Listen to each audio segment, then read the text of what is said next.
You need to have this life-altering experience wherein you can confess all your sins and you can do all of these things and it'll change you.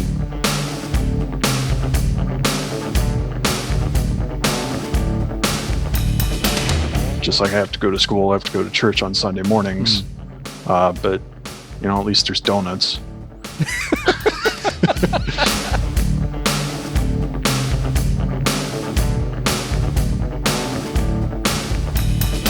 The people can be very decent, kind, caring, loving people who, when faced with dogma, turn into raving lunatics.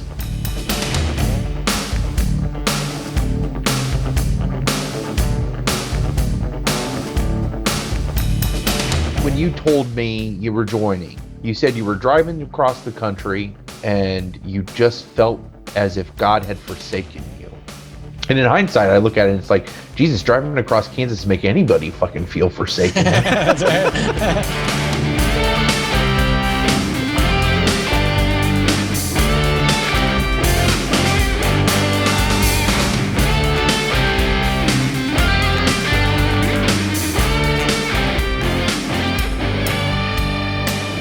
Greetings!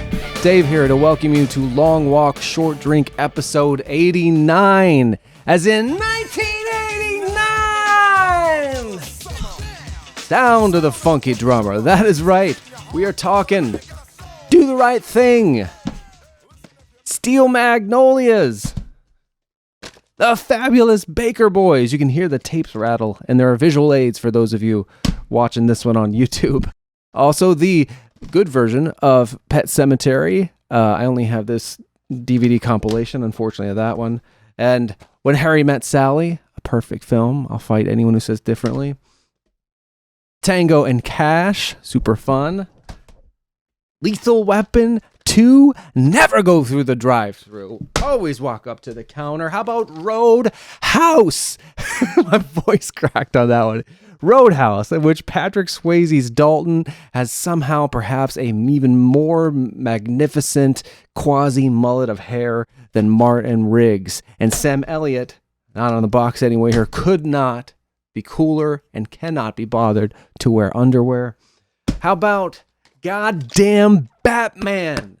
Well, Tim Burton's Batman more accurately. Love it. Still, John Woo's The Killer. And Mickey Mouse, a Dumbo. Heathers, yes please. Say Anything. I want to get hurt. That's right. Great hurt acting in best of the best, where Eric Roberts, while he dislocates his shoulder, just like Martin Riggs in Lethal Weapon 2, got to pop it back in, though it's played much more for drama in this than that. But oh, thank God, the heaters finally went off. So this movie, Eric Roberts, you heard right, and Chris Penn are both members of the U.S. national karate team, coached by James Earl Jones. And if you don't cry at the end, they're in a tournament and they're competing against Korean martial artists. And if you don't cry at the end of this movie, you got to get your heart checked out. Not speaking of tearjerkers. Field of Dreams. James Earl Jones was very busy that year, 1989. You know who else was busy in 1989? Jean-Claude Van Damme. He made Cyborg and Kickboxer. Oh, I don't know if they both made them that year, but they both came out in that year, 1989. Now, listeners to our show might know that we have a whole episode dedicated to Cyborg, which is, I don't know that that's one of Van Damme's best movies, but whatever, we dedicate. that was the episode 13 in particular, in which we talked about him, and there's even like a video version of that, special video version of that with tons of stills from the film on our YouTube channel. Now, Kickboxer might just be one of Van Damme's best films, or certainly a quintessential Van Damme film. And in the last week, I have purchased a t-shirt with this glorious VHS box art from a company called Media Crypt. And just last night, I watched it, Kickboxer, that is, for the first time in ages, and for the first time ever in HD or even a widescreen. And I had this whole this whole bullet pointed list that I was going to read to you, but I just decided that now is not the time. We're not talking Kickboxer or any of those movies. You can kind of see them stacking up here next to me. And just like we're not talking about how 9 Inch Nails' first record, Pretty Hate Machine, came out in 1989. And we're certainly not talking about Dante Wright, the 20-year-old black man who was shot and killed during a traffic stop this week by a white police officer in the Minneapolis area who had been on the job 6 years longer than he'd been alive, supposedly confused her taser for her handgun and shot him in the chest. We're not going to get into how that happened. Just 10 miles from where former police officer Derek Chauvin, who's on trial for murder right now, knelt on George Floyd's neck for 9.5 minutes, eventually killing him as he lay handcuffed on his stomach, begging for his life. Fuck, just begging to sit up. Or the newly released body cam video showing the killing of 13-year-old Adam Toledo, a Latino boy shot with his hands up and the unmistakable sign of surrender by a white police officer in Chicago. Or the latest of the 45 reported mass shootings in this country in the last month. We're not talking about any of that stuff. In this episode, we are talking about something else commonly discouraged in polite conversation: religion. Buckle up, because our pal Twinkie is going to take you from his dark night of the soul driving back to Ohio from seeing Willie Nelson at Red Rocks in 1999, when he made the decision to begin his repentance and become a member of the Apostolic Christian Church, through his baptism and traumatic renunciation of that religious tradition, which he goes so far as to call, quote, a steaming pile of shit about an hour and a half in. He also tells us about, quote, kissing a lot of dudes. And I'm hitting the highlights here in a salacious and hopefully humorous way. But all this and more is said in this really open and emotional conversation that I am so grateful to have had and to have the opportunity to share with you. But before we get into that, I want to tell you quickly about some things that I made since we last talked. A quick note about the music played during the breaks. I don't think I've done this before, and ordinarily I wouldn't, but they're both songs of mine and that I felt were germane to the conversation. And usually if I include a song during a break, it's like a clip reference, something in the conversation in some way, and I don't, it's usually a popular song, and I hope I don't get dinged too badly by YouTube's automated copyright restrictions. And so for that reason, I also keep it short. But for this first break, I've done something even further unusual, which is I'm going to play a whole song, a music video actually, for my song Wise Blood, which is on, this did not come out in 1999 or 89, the Light the Dark album here, which you can get on vinyl if you're so inclined, as well as stream it everywhere, and as well as on this the digital EP, the Wise Blood EP, with some cool remixes and stuff. But I'm actually not just playing it for that. I was going to play the clip as part of the, because as an extension of the conversation, but something else that, while it didn't happen in the last month, I became aware of it only recently. So long walk for a short drink here, but the music video for this was directed by a guy called Bobby Makar. And Bobby Makar was someone I went to college with, and we ended up for that Light the Dark album, he made a bunch of music videos for me. And Bobby, I have been filling out my website a lot recently, and so I was going back and crediting people and looking him up. I saw that he had passed away in the fall of a blood clot. And I hadn't talked to him for years, but I don't know, it really hit me, and so I wrote I kind of collected some things, wrote some tributes that are on my website and social media and stuff, but he was only 35, and he's just a wonderful guy, and would have also fit in really well to the long walk, short drink ecosystem. He loved Batman, he loved Kevin Smith. He used to always say he would take a bullet for Kevin Smith. His Facebook profile, which is, I think, public, and you see his obituary there and stuff, is actually a picture of Kevin Smith spooning him at a Q&A. Bobby had kind of a Quentin Tarantino vibe about him. Loved movies like Quentin Tarantino, but like without the douchiness. He was just a great dude, and it really saddens me that I won't get to make more stuff with him or just hang out. I wish I would have been able to, at least get him on the show so you guys could get to know him a little bit. There's in the blog post I wrote on my website, I include a little flip video, like a diary thing I was doing at the time, where you get a taste of Bobby and I talking about playing these music videos, and you get a taste of his personality there. But anyway, so sort of as an extension of the conversation, but also as a tribute to Bobby, when you hear video, you watch, if you watch this on YouTube, then you can watch the director's cut of the Wise Blood music video, which is really the music video is very inspired idea, because I would stomp my foot in singing that song. And so Bobby had this idea that I would like play the song in like a Stark studio environment and stomp my foot like through the frame. Basically, it's really cool. He pulled it off really well. The reason it's a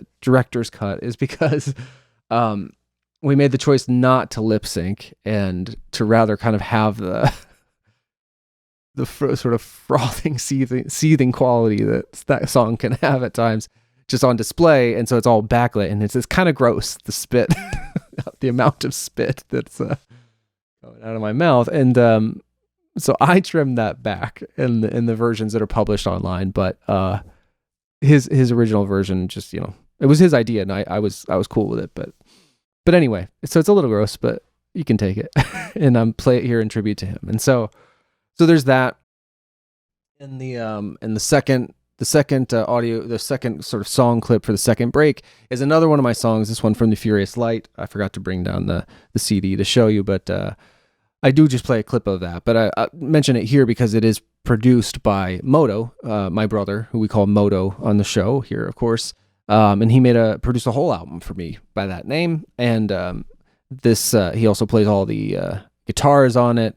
And well, I play the acoustic guitar. But some funny thing that I remember is that something happened when we were recording the take for my acoustic guitar, where I couldn't hear it in my headphones like I was supposed to.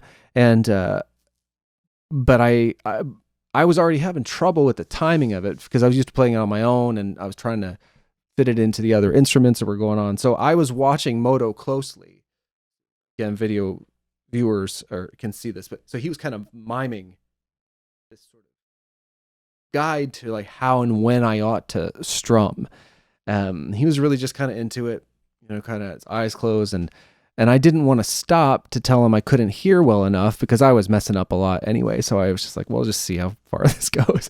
But I ended up making it the whole way through the song, not being able to hear myself, just kind of feel it a little bit, but follow his sort of hand gesture. Like he kind of directed me through it. Anyway, it's pretty cool. And though you don't hear it super well in the mix that played here, there is a really nice acoustic version that is the basis of it that you can get on dreamingoutloudrecords.com, which brings me to what I wanted to share with you.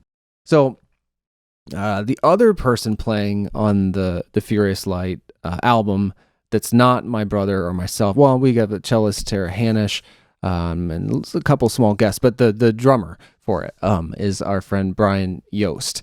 And so in the summer before, well, he plays on Wise Blood too, actually, all those kinds of different percussions. The summer before we started Long Walk Short Drink, Palmer came to visit and all that. We had the discussion that we're like, we should start recording these and keep in better touch.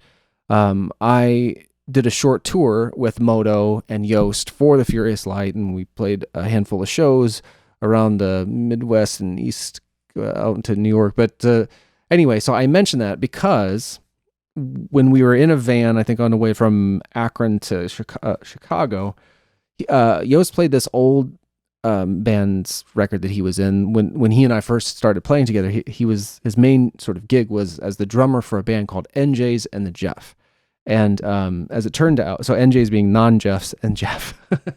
And Jeff, the Jeff, was also along with us because Yost had continued to play with him in a group called Midland Uprising. So the tour would open a show with Midland Uprising, which is Yost and the Jeff, and then they would both play in my band with my songs and Moto. Anyways, we're all in the car. We listened to this album, which is, they were like NJ's in the Jeff. Here, I'm going to bring it up. So I made kind of a documentary for them, but I didn't film it. This is what's kind of interesting. So I'm going to share my screen here so that you can see a bit of the website. Hopefully this is working. All right, so there it is, davidullman.net. I've been working on this for the last couple of years. Oh, there's got my Instagram feed there at the bottom. There's the clip from Pulp Fiction about get the shot. I got my first Pfizer shot, and I kept thinking of this. I'll play this for you. I'm so fucking stopping you. The shot. Oh, that always just delights me. Anyway, okay, we're going too far afield here, but so you so on davidullman.net, I've been filling out, particularly there's a bunch of stuff, and I kind of want to go through and show you all of it, but I won't. So here we go. We're on the podcast. This is where LWSDpod.com directs you to there, and you can see video versions will take you to the YouTube site. There's Palmer and I grinning ear to ear. Oh, it's the guest appearances I had on Van Dam podcast, and I had a Dolph Lundgren podcast. You can see there, so silly. Tons of music. If you go to the music drop down there, you can link to dreamingoutloudrecords.com, where there are 40 some releases, all the music we talked about here, and a lot more. Including the NJ's album. Let's see what else. So, you got the annual mix albums at the bottom, like 17 years worth. Another plug for my 2020 mix. Hellacious year, one of the best music mixes I've ever made, and includes very extensive liner notes.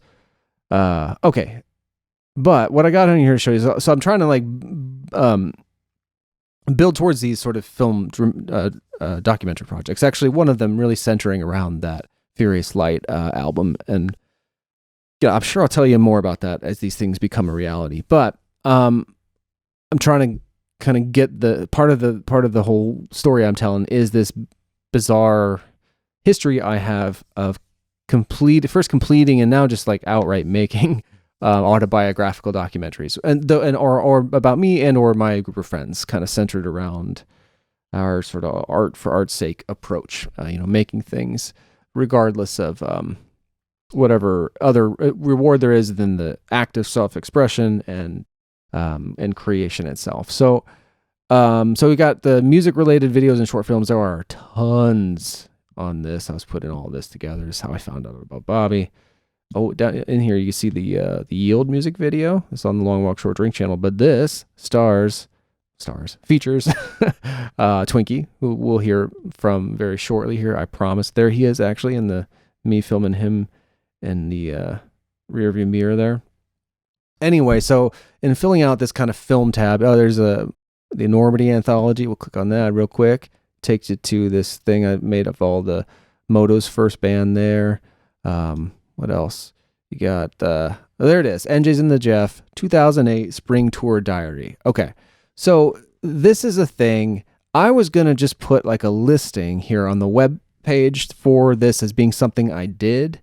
But I ended up, I couldn't resist kind of creating what I call here, and what I'm going to share is this sizzle reel, which is basically like an extended trailer. So it ended up being 5 minutes. I wanted it to be a trailer, but 5 minutes is what it ended up being. And so I'm going to end up playing that at the very end of the podcast, like after everything, after all the music. If you're curious to see it, you can see it there. But I'm just going to tell you a little bit about it now, and then we'll get to the show. So if you're watching the video version, you can see picture the website here, the NJ's and the Jeff kind of. So they were a trio, like a power trio, very much like a Cream type vibe. And here's the 2-sentence thing or whatever. So NJ's and the Jeff emerged from the musical hotbed of Kent and Akron, Ohio in early 2007. They disbanded after only 18 months, but left in their wake a blistering 7-track self-titled EP and a few dozen spine-blowing gigs. This 2-hour video diary was edited from 5 tapes shot by drummer Brian Yost during the band's 2008 spring tour. So the interesting story around this, I'm just going to kind of scroll through the website I wrote. And so I was going to put a short listing on here on the website, but I just got so engrossed in this thing yet again that I ended up writing a really long kind of article about it, sharing all these photos. It's really, I considered reading the article to you, but this would be like a 5-hour podcast, and nobody wants that. So, but anyway, so what's interesting, so it started from Yost playing that blistering EP that I mentioned. And it's like fierce. They played it live to recording, and they were just an incredible band. And that's why you would say like spine blowing gigs, because it was just really, they were just a really good band. And so, okay, so I was like, I need to preserve that on the Dreamin' Out Loud Records site. And so he's like, oh, I just have these MP3s. And so this went on for like a couple of years, like me trying to, eventually there was a CD and we got it. It's now all there. That's its own story. But in preparing that release, I would see all these pictures. Actually, here I can scroll up and show you pictures of Yost holding a handy cam, like a little Canon palm quarter, and kind of filming out stuff. And so the three guys in a van, and then a photographer, a young lady by the name of Liz, who took a lot of photos for me around the time that some of our listeners, I think Palmer would even know Liz to see her. And so I kept seeing this Yost holding, there he is again, holding the camera. And these pictures, so her whole thing is like they paid her way, but she was to document the tour, take pictures of them like throughout. That was kind of how she would repay them. And so I was getting all these photos from her to put together like the digital package and stuff. And I was asking him, like, where are these like videotapes? Because it seems like you're always holding this camera. And he's like, oh, they're just in a box in my parents' house. I've never looked at them. He's lived in New York for really since right around shortly after this tour. He graduated college and has lived and worked in New York primarily ever since. But so anyway, he's like, they're in my parents' house somewhere. And I was like, I need those tapes. You got to get me those tapes, man. I'll edit them together into something for you. And I'm just curious. And I sort of feel like I was along for the ride via the pictures, but like, this is just so, in my wheelhouse. So I fast forward probably another year, and he gave me these 5 tapes. And I really just thought I'll just kind of take the air out of them and I don't know, just kind of preserve this in some way, maybe make it into a little documentary. But I got so engaged in the story of these young people like setting out on to do, I think maybe their first tour, I don't know. And like they weren't playing fancy places, but I just could so identify. I mean, I just been on a tour like this with like half those guys. And I don't know, man, I was just really drawn into it and really drawn in by the idea that no one had seen these things for like 10 ever, let alone I was seeing for the first time as an editor 10 years after the fact. So I don't know. The whole thing was so cool. And I just, the human behavior captured there was really interesting to me and revealing and fun. And you sort of in-jokes develop and people's personalities are like really clearly defined in the first few moments. I just, if I didn't come to it so late and these people were off, like, trying to, some of them have like respectable careers and stuff, like I would want to enter this into found film festivals and stuff. But, that just didn't seem right. And even like, I can't share with you like the full film or whatever, but this 5-minute sizzle reel gives you a sense of it. And so I'm going to play it at the end. I'm kind of setting it up here. And if you're at all intrigued by this, definitely stick around to see that and read this article on the website there. Okay, I think that's good. Oh, there's other stuff here. I'll just click on it quick. You can see there's the Crow listing and a really cool like Vimeo special edition that honestly is really neat, super neat. Look how fucking cool. There's a lot of stuff I want to tell you about there, but I've drone on entirely too long. So there you go. That's the thing I made. And if you're interested, check it out.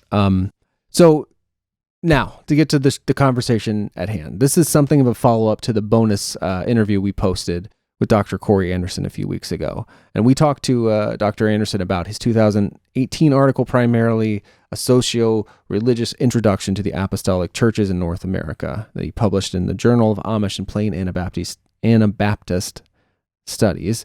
And this journal, if you're a regular listener, you might have caught that this is one of Twinkie's favorite things of 2020, which he called out in the episode 86, where we kind of went around about our favorite things, media-wise, et cetera, that came out in that hellish year.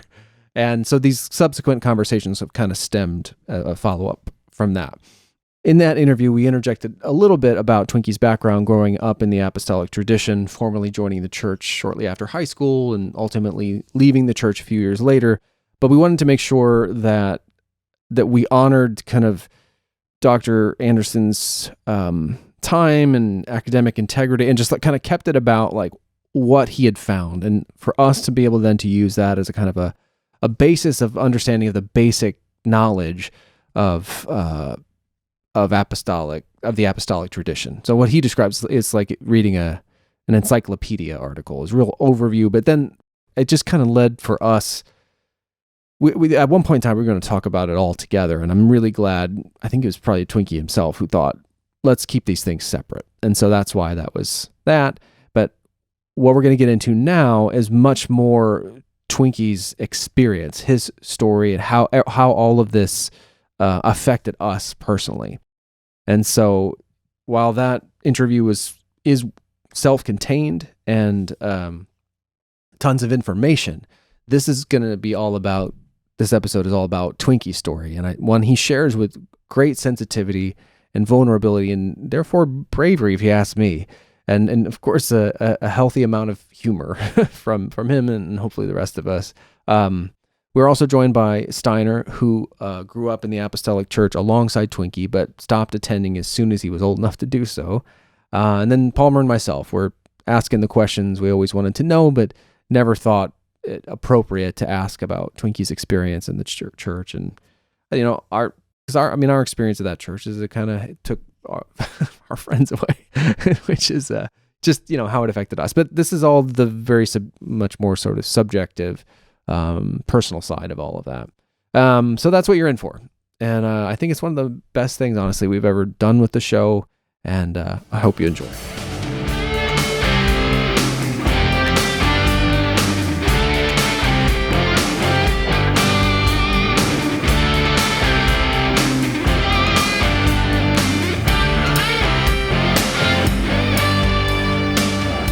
I'm excited to dive into the nuts and bolts. I'm excited to answer all of your questions.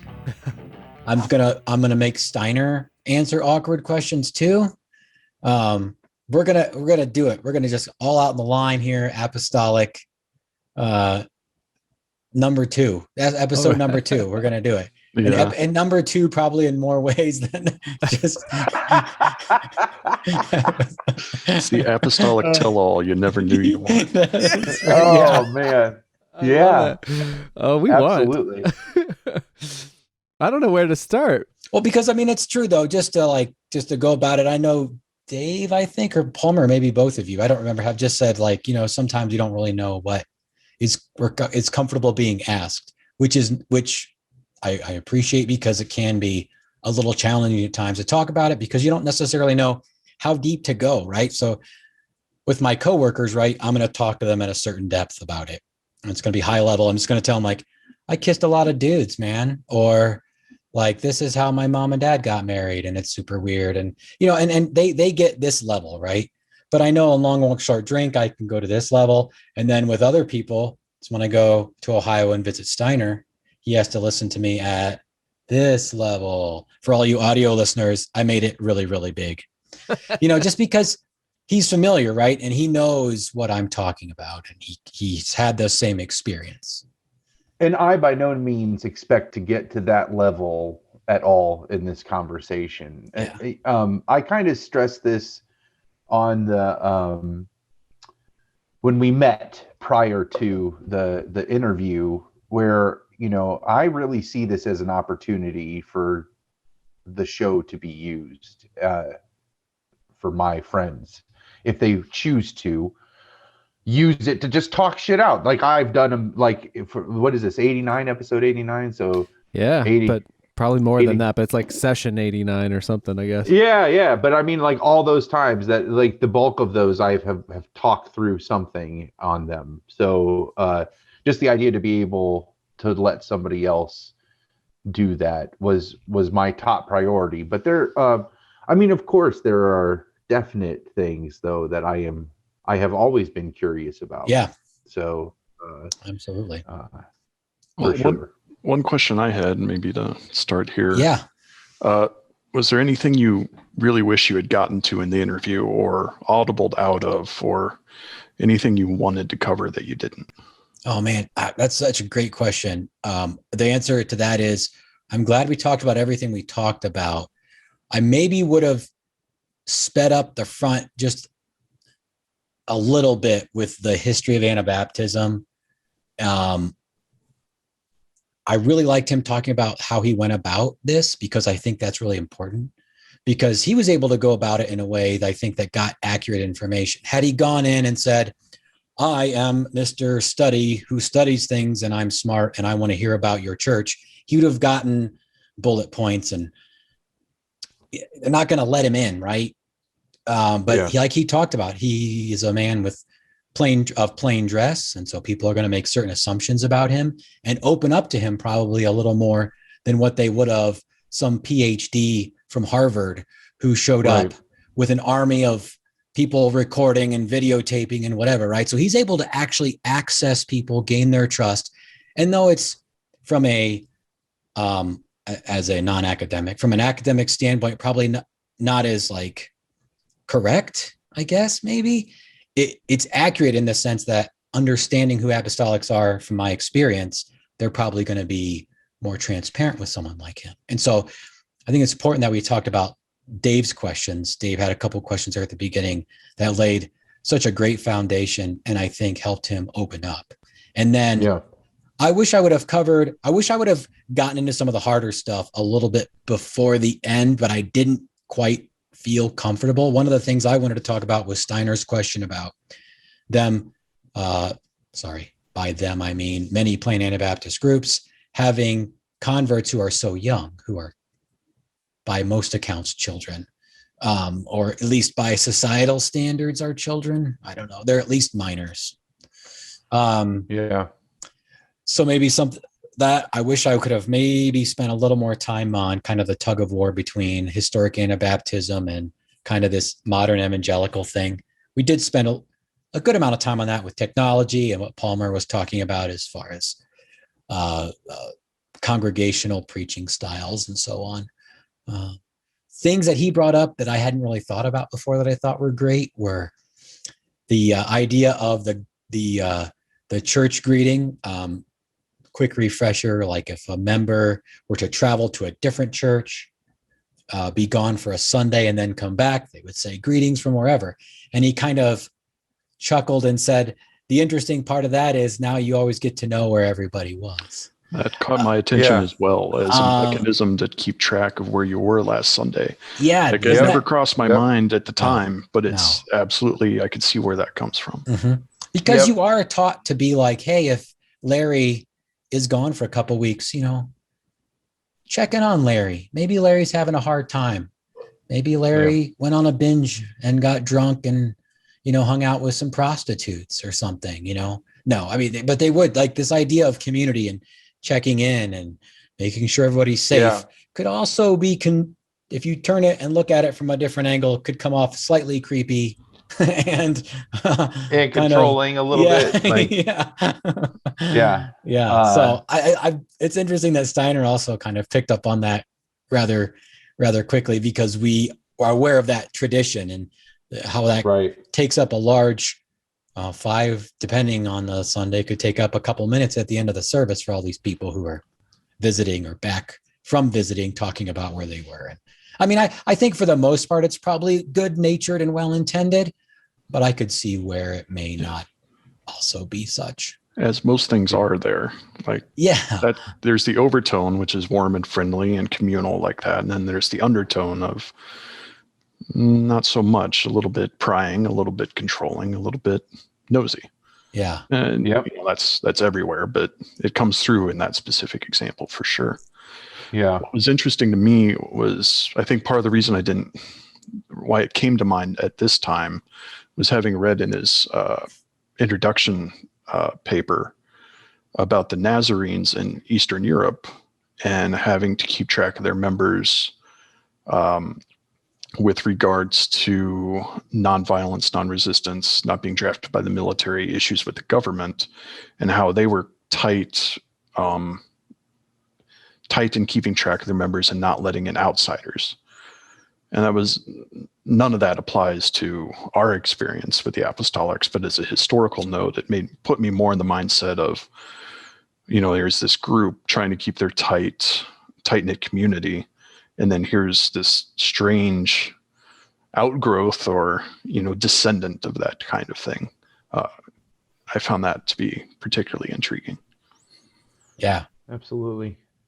Yeah. The history helps clarify some of the current practices, which can be very odd and disconnected if you don't necessarily understand how they go back to Freilich and, where he comes from and all the constant conflict in Europe and how separation from the state was so important to all of them because they felt like there was just they were corruption and godlessness, and all of those were how could the church be serving its purpose if it was one-to-one attached to these entities?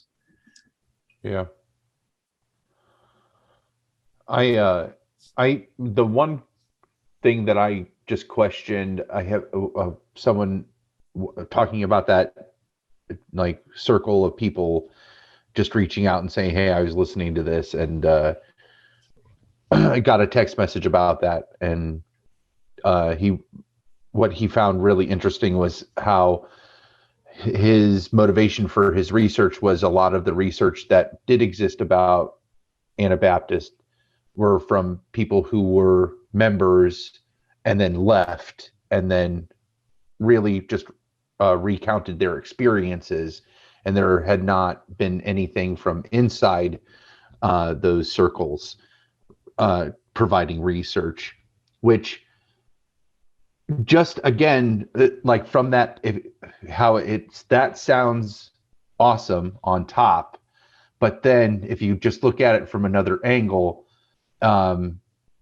you start to question if that's your angle, if that's the lens that you're looking through, it's really hard to remain a researcher and not not influence your findings, your perspective, not influencing your findings. And I thought it was interesting where he said that was his motivation, was to provide research from inside someone who was a participating member of these communities. And you could almost, and this is by no means a criticism. So if for some reason Dr. Anderson did happen to hear this, that's not what it is at all. It's just a thought that I had was, if research, you are supposed to be that quote unquote Harvard researcher that is so detached from this and trying to remain outside of that, so you're not influencing, I guess, the theory is it's impossible to not influence if you're going to observe.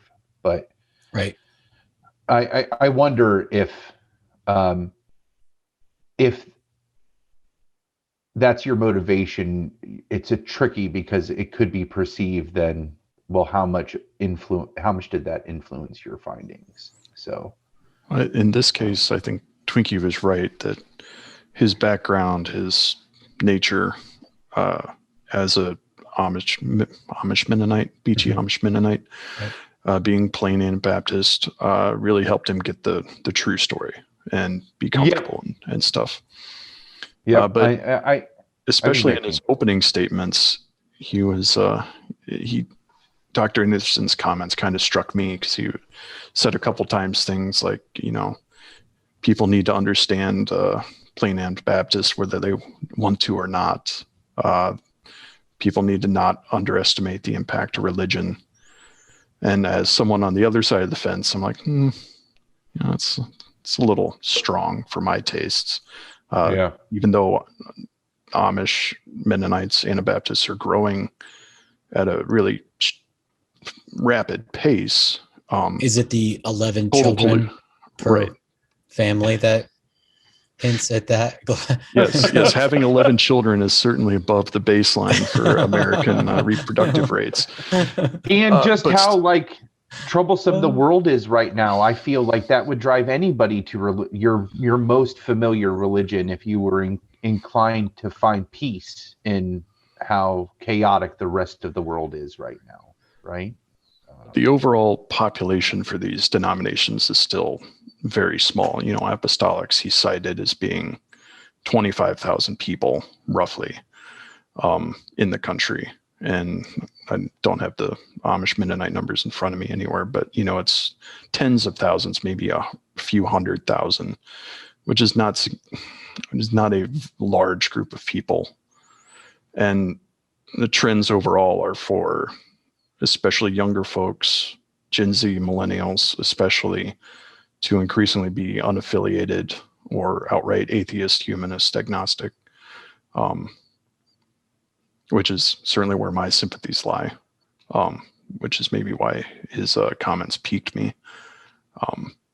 But I think there's pros and cons to his sympathy to the subject. And it's, I guess, with any researcher, with any reporter, you have to take that into account. Yep.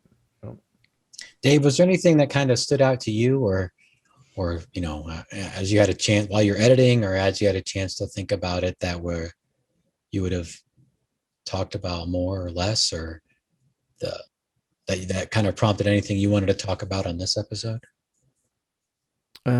I think I was surprised that he was. I mean, we went like an hour over our time with him. Yeah. And I was surprised at that. I was surprised that he was just so chatty, and I happy about it. I relate to it. I have a lot of empathy for that. And so, but that was a surprise to me, and a delight really that he warmed to us that much. And so that was cool. There's nothing like. It became clear, especially when we were so kind of early in our questions, and there was so much we'd hoped to get to in the time that we were there. I was like, oh, geez, I don't even know how we're going to have to go over, blah, blah, blah. But it became really clear to me that we wouldn't get to a lot of the things that we were keeping on the back burner. Most of it, Steiner's questions, it's because they were of the more specific and kind of challenging, and he seemed to not. It was important to him that it really be clear that it was just like exploratory, almost like an encyclopedia article, collecting knowledge that was considered general knowledge to the people of that faith. And so that was kind of, I wouldn't say I had hoped to understand a bit more about like what those interviews look like. You know, you get like 10 people in a room and you talk to them for, what was it, 2 to 4 hours. What I think I asked this, but I don't know if it ended up in the episode, was I wanted to know like how, given the fact that so much of it was general knowledge, what part did those interviews play in what he learned and wrote about? You know, how much did those personal stories kind of infuse what he shared, and what was the nature? Like, did people feel like were they cagey and not wanting to open up? He did say that they were very open, and so that's in there. But I wondered, like, did it take them a while to open up, as most people do? And then what was the difference then? And were they trying to be, like, understood? They're like, people think the apostolic tradition is this, but really it's this. Like they've been burning to clear this up, you know? So I was wondering stuff like that we weren't really able to talk about. But I was really just generally pleased with, the way that it kind of worked out. I hope it didn't come across as of, you know, we really wanted to like hold his feet to the fire about this. I mean, he taught, and I have the article pulled up here. He does say that the data presented here are based on exploratory mixed methods. So, I mean, there's not really like this claim of, you know, I spent, multiple years and thousands of hours of dedicated research to come to these conclusions. Rather, here's a expose, if you will, on like if I were to open up Time magazine or, well, that shows you my age, but open up Vice, right? This is an article in Vice or something, where it's high level, it's kind of rough and dirty, and it gets some of the cobwebs out of the way and dusts the dirt off the glass, and that's about where it leaves it. That's not exactly how I articulated it, but that's in that train of thought, that's the conclusion I essentially came to, was that. Yeah. Yep. So. And I, like Steiner said, we all have our biases, and, intent obviously is, you have to really, I guess, have to rely on the intent, in this case, at least, of the author, that their intent is to be well-meaning. And then in that case, that's probably going to be shown up in the topics discussed, not necessarily going to talk about sexual abuse, right? Like, or it's just too deep of a topic and doesn't fit when you're just doing those interviews like Dave talked about, an exploratory method, because you're not going to have those conversations with the average lay member, at least the ones that went to Rittman Apostolic Church. You're not going to have those conversations. Well, yeah. And perhaps they would steer clear of that kind of stuff. Because I think what it come down to is like IRB and sort of the like when what is it, like HIPAA and shit like this, where it's like when you get into like proper research, I think that's the distinction he was trying to make, is like that this isn't that, so that I got to find out what IRB actually stands for, institutional review boards. So it's like, shit can get technical, and I don't know if it's like legal or whatever, but I think that's the distinction he was trying to make, is like, it's like there's very little published quote unquote research about this, and he says in his article, it's like, I'm writing this to kind of in the hopes that it'll invite more specific research to be explored. And but for me, it was so much more about just kind of being a springboard to have an opportunity to talk about your experiences, and to not necessarily have had, to read a 60-page academic article to then ask you questions, or to feel like or for you and Steiner, who were in it, to feel like we had enough context to be able to not just spend the whole conversation be like trying to explain the ins and outs of the tradition. So if I'm just going to jump into like the deep end here, let's do it. Because the two questions I have, if you can call them that, you could spend, forever answering. And I want to say too, just in case it's helpful, like in the same spirit of like I think it really helped your idea, Twinkie, to present our little bios to Dr. Anderson, to contextualize for him and build some trust by some self-disclosure. So like, I'm not going to read my whole thing, but one thing I shared with him that you guys may or may not know, but like I grew up, like, so we know Twinkie grew up in the church, was a member of the church, now isn't, and identifies as atheist. So I shared with him that I grew up in the Christian Pentecostal churches when I was young. So like people speaking in tongues and being slain by the Spirit. And my father was a pastor in that, if you could call it a denomination, before I was born. And in my early years, and then like when I was in middle school, high school, I went to like a Methodist church, which is more, less, fringe was probably not the right word, but less kind of, just more, I don't know, subdued. I mean, cause like the passion, the type of preaching, that mega church type thing, maybe probably to be really indefinite about it, was what I grew up around. Like really like people shouting and, red-faced and passionate, and people singing and going nuts. And so that's what I grew up with. And then when I was in the Methodist faith, or like going to those services, it was much more like people read their things and sure, the pastor preached, but it paled in comparison to the type of like energy I was used to as a kid. But anyway, so then, and since I was in high school, I have not been a churchgoer, and I guess what I identify as agnostic these days. But I repeat some of that here just to say, like, I don't want it to feel like now I'm trying to interview you. have you give. If I can if I can give and take some. If you were like, well, what? Enough about my fucking religious leanings. What about you, man? So feel free to ask if that comes up or challenge. Anyway, so the kind of overarching things that I would love to know more about is for you, Twinkie, like what your experience was like, growing up in the tradition and then choosing to join, and then how eventually you chose to break away and why, and as much about that as you feel comfortable to share.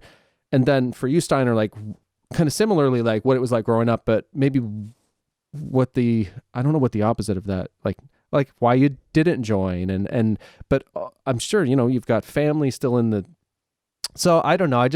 I would love to know. It felt like this big mysterious thing when I was a kid, How much time we got here? As much as we need. Let's do it. Maybe, but I think that might be a good starting point, Dave, is if we kind of give our perspective, like what we understood about the Apostolic Church prior to that'd be growing great. up, or like, you know what I mean? That's the great idea. Because I mean, I think we talked about this when geez, man, beep that shit out. Fuck. I didn't know anyone called you that. Yeah. Well, when Steiner, we were in kindergarten together, right? And so we've known each other for so long, and this is no joke, and obviously it's Palmer. So like the first absolute idea about apostolics that I ever had was they don't have TVs. That just blew my mind. Like no TVs in the house. And then piecing together, like as we got older, Steiner did have a TV in his house, and that got watched regularly, and right next to a spinning wheel that like actual yarn was made on that ultimately became socks, like that just, it's just this, that like, that's just what it was. And then, after that, I just knew as we got closer to high school and some people started to quote unquote join the church, what the implications of that were. And I honestly, this might have been super presumptive, but once I knew that happened, I never got the inclination that Steiner was going to join. And then Twinkie joining just absolutely blindsided me. And the idea of that, I felt like the other people who had joined from our group up to that point, they caught me off guard for sure. They just didn't have, maybe that's better, is like it had a much greater impact. Because we really, after that summer, after everybody graduated ahead of us, and then Steiner and I, our year, we graduated the next one. That summer of like 1999, Twinkie and I got really close because like the Star Wars episode 1 came out, and we like stood in line for tickets for that and to get into it. And that's just like one small thing, but you were doing a lot of other stuff that I just like thought was so awesome, of like driving across the country to go listen to concerts and do all that stuff that summer.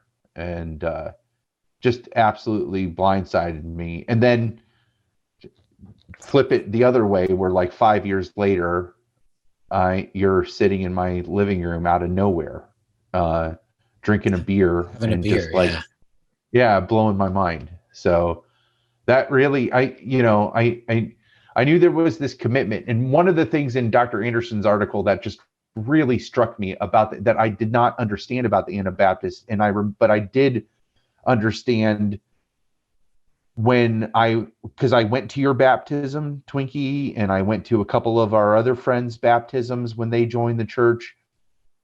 And the part that always stood out to me in all of them was that you're going to go under that water. Before you go under that water, you're Twinkie.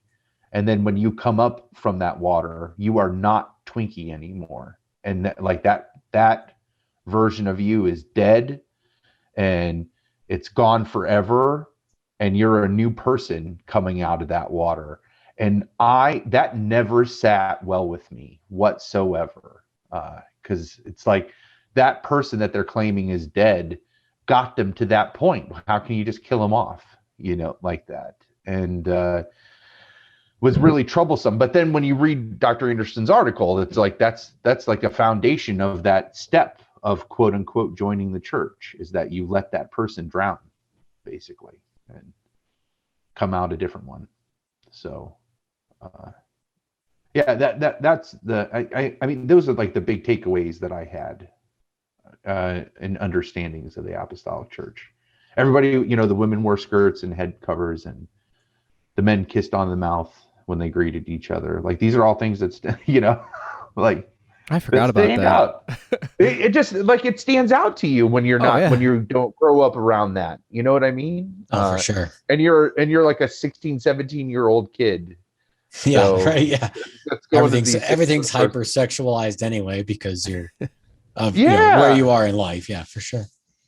And just not, I can remember the first couple times that I was in that church just feeling like, man, I am not supposed to be here,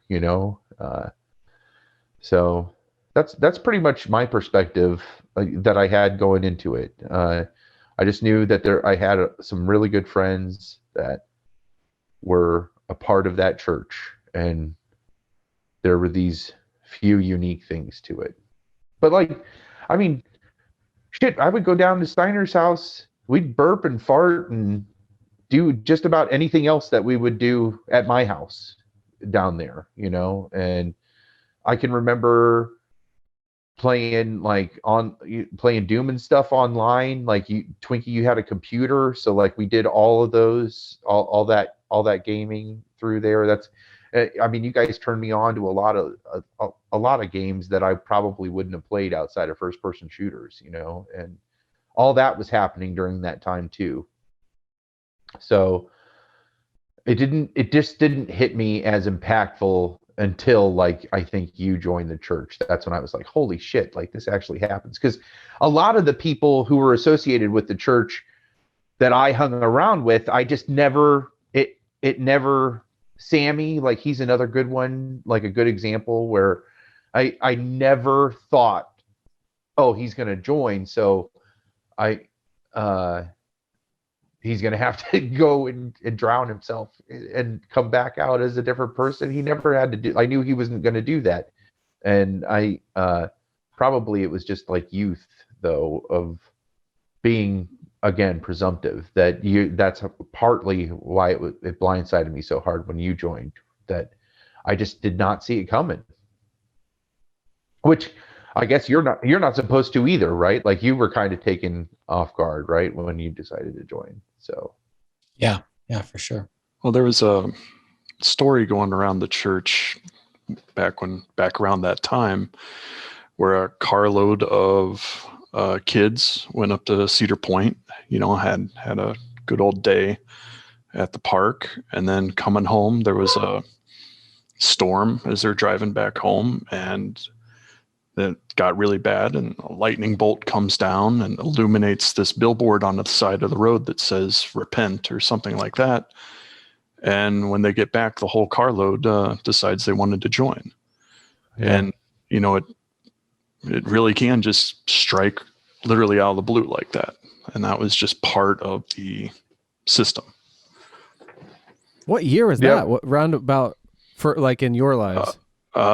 This 98, 99. Really? Did it play a factor? Kids our age. And your kind of, is there what am I trying to get at? Like, because I can imagine, like,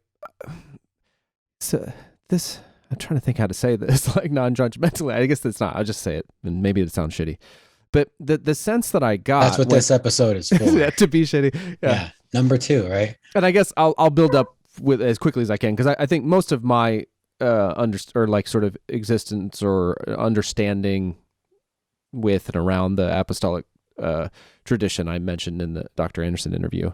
But speaking then specifically about our friends,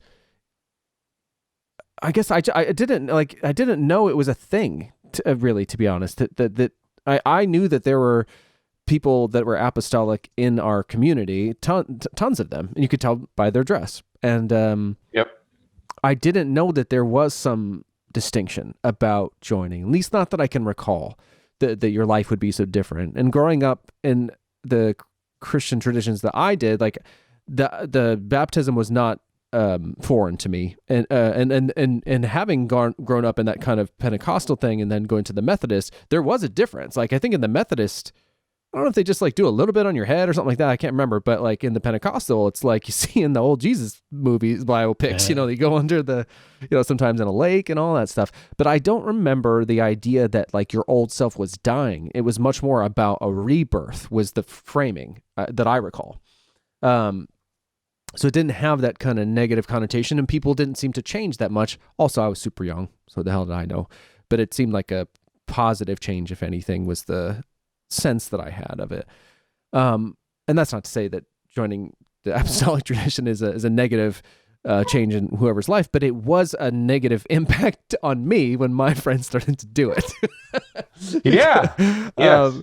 So like the first I remember was Heidi, and I wasn't like super close with her, but she was just like at the time she and Pumps were dating, and that was like, there wasn't a lot of dating going on amongst our group of guys. So this was like breaking new ground, and so isn't that so? Here's a first uncomfortable question. Sorry to cut you off. No, go ahead. But that's a great segue for it.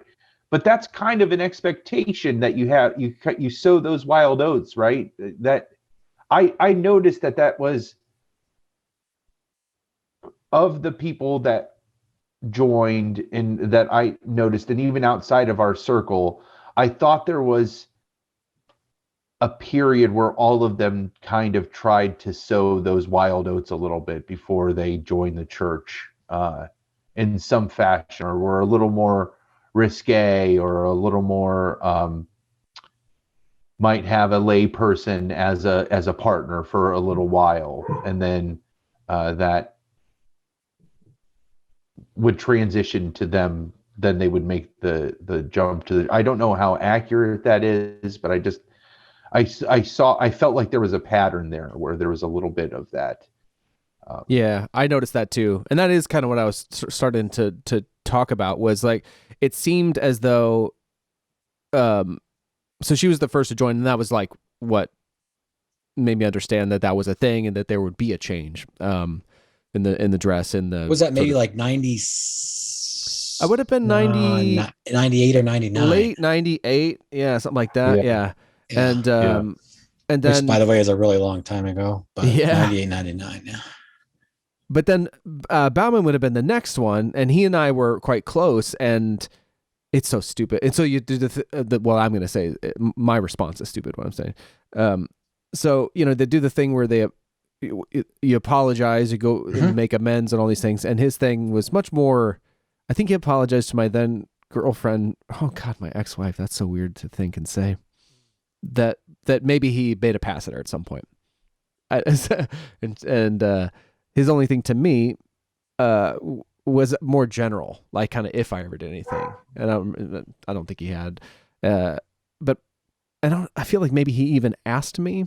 My memory of this was that it was like at the cabin outside on a night when most people were inside. Like it was, I feel like we were taking turns going out onto the kind of deck type area. Yeah, and that would have made sense. Probably came out having these talks. Probably came out at a night when he knew everybody would be there. I don't remember this specifically, but probably came out at a night when everybody would be there, so he knew he had a chance to like talk to as many people as possible. Yeah, and so to get back to that idea of people sowing their wild oats as well. Oh, so my stupid response, I was like, "Can we still talk about you too?" Of all the things, I asked Mickey if we could still see the Star Wars movie. Those are the kind of that happened. Yeah, sort of. I don't know. Yeah, those were the things over which we were bonding. So it made some sense of like what will be different now and not knowing but. And he said no, and because I remember him saying something to the effect of it's not so much music itself or something. He's like, but my relationship to that music or how important I sort of make it is problematic or whatever for this new path that I'm on. But So I looked up this word, the Rumspringa in the Amish. It maybe that is more intentional. I'm not sure, but I did notice this trend. So like it was Bauman, or it was Heidi, then Bauman, and then maybe you were next, Twinkie. Probably. Yeah. Yeah. And not so much with you, but especially once it got around to who we'd call Girl Bauman, there did seem to be a kind of a continuum or progression of being further and further away from, at least sort of outwardly and maybe in some of the behaviors or practices, from the really traditional plain dress and customs and stuff, to where like I'm to about, so like for instance, Girl Bauman was like dressing mostly in tie-dye and blah blah blah, and Boy Bauman had really long hair for, it's like so that when the change happened, it seemed dramatic, all the more dramatic the shift, and you realize like, oh, and it's not that like I would have been like, well, they're out of control at any of them at any time. It's just really in retrospect that I could see a sort of a pattern of like, oh, I'm going further and further away from the way that I grew up.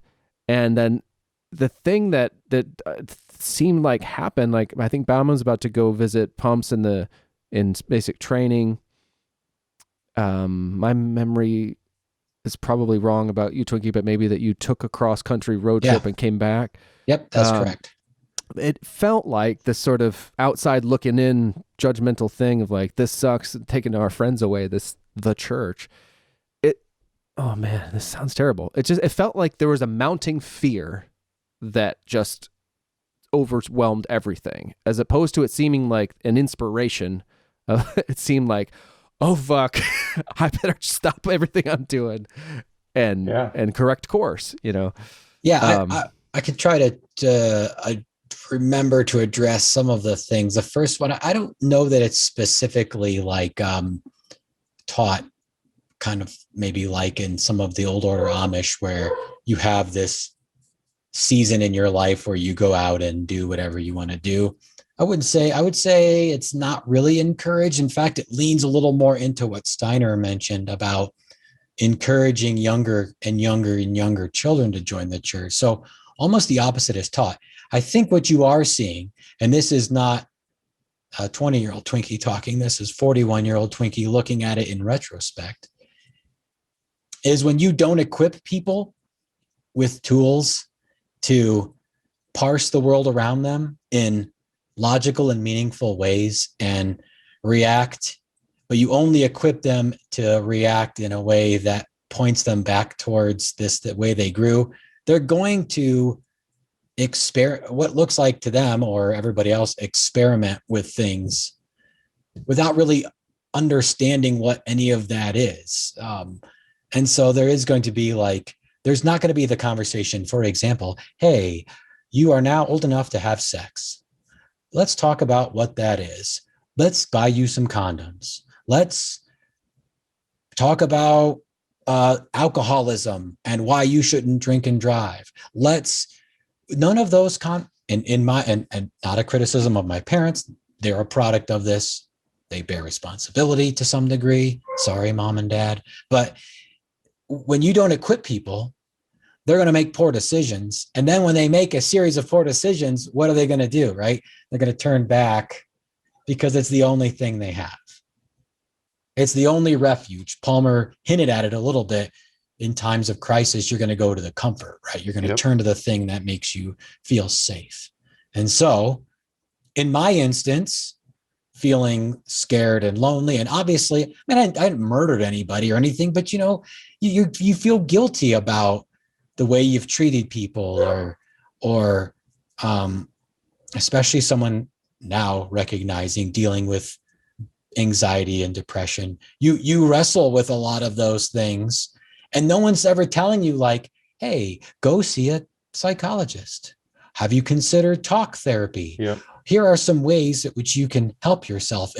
You need to have this life-altering experience wherein you can confess all your sins and you can do all of these things and it'll change you. And then somehow you'll be able to handle these things better. Meanwhile, not equipping you at all for any further stuff that's going to come down the line, or at least in my experience, But Yeah. so It's very that's much- kind of how my experience was. It's very much, I think we talked about it a little bit last time I was on the show, whatever episode number that was a while back, but this idea that there's a path set out and that you would follow that path, and drinking isn't on that path. Having relationships with the opposite sex isn't on that path. Listening to music isn't on that path. So it's just never covered. And it's assumed that you would follow this path to behaving a certain way, eventually going through the conversion process, joining the church, then finding a partner, then having a family. And that's just the way things are. And everybody knows it. So there's no reason to talk about this other stuff. And so it never comes up. And I don't know if I would have recognized that pattern at the time. I certainly didn't recognize the pattern at the time. And I have trouble seeing it now of people kind of boomeranging out and back.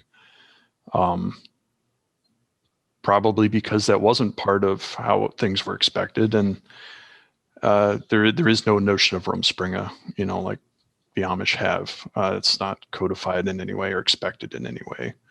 I would even say it's not encouraged. It's not right. I don't even, maybe there are pieces of the church, a group who might view that as some sort of kind of experience you should have. But in general, I would say it's discouraged. Yes, it's discouraged and not talked about. And when people do kind of stray from the path, they disappoint their folks. Yeah. Yeah. Well, that must be an intense pressure in and of itself. I mean, I relate to a lot of what you were saying, Twinkie, about tools and disappointing folk, all this stuff. I mean, I didn't experience it in the same strict context, but I still wrestle with a lot of the same stuff. And I can even remember being a teenager and really, really struggling with, like, I was just kind of overwhelmed. Yeah, with, I guess, probably feelings of loneliness and anxiety. And I just remember this one night, I think it was like before the first day of a new year of high school. Not like my first day as a freshman or something, but I don't remember what year. And I was just like, oh my God. I was just overwhelmed. I couldn't sleep. And I would definitely not go so far as to say it was a panic attack type situation, but I was just like, I don't know what to fucking do. I wish I could just shut the shit down. And so I did what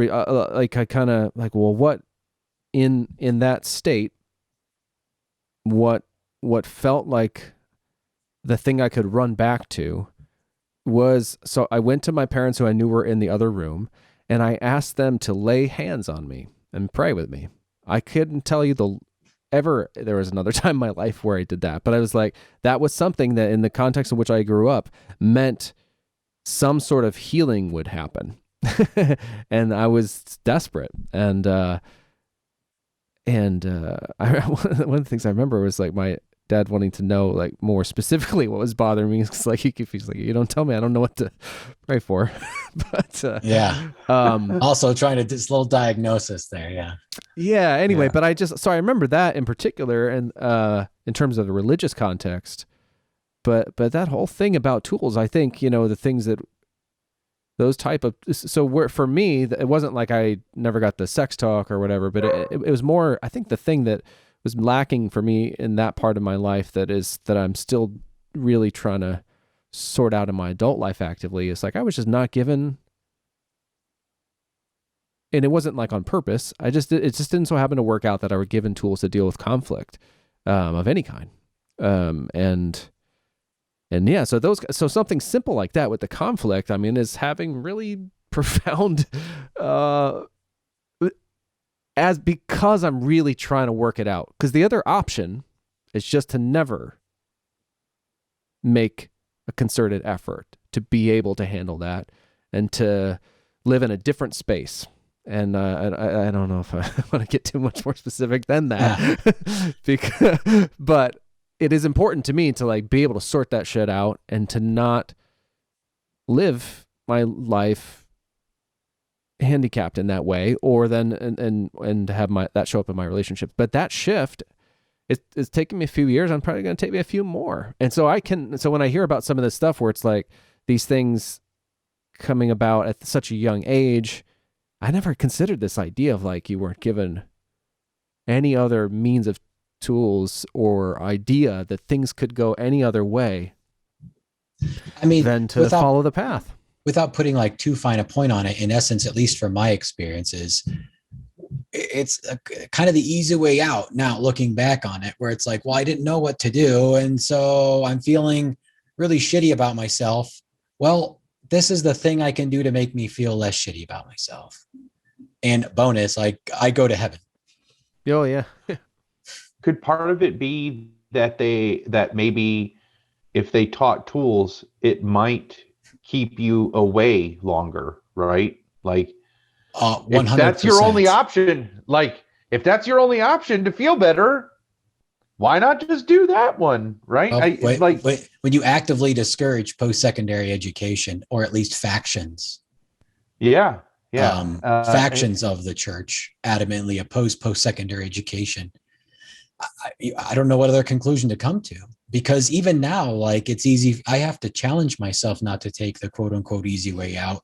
Not that I'm going back to church, but like really challenging myself to address things and handle things and approach things positively and head on, kind of as Dave shared with that. But I don't know, Steiner, do you mentioned kind of the path thing, but you obviously didn't necessarily take those steps, or maybe you just didn't feel as shitty about yourself as I did. I don't know. But like, what kind of, how did you navigate that odd period between like, well, we're really expecting you now, you're in high school / out of high school to early college. We're expecting you to be like joining the church now.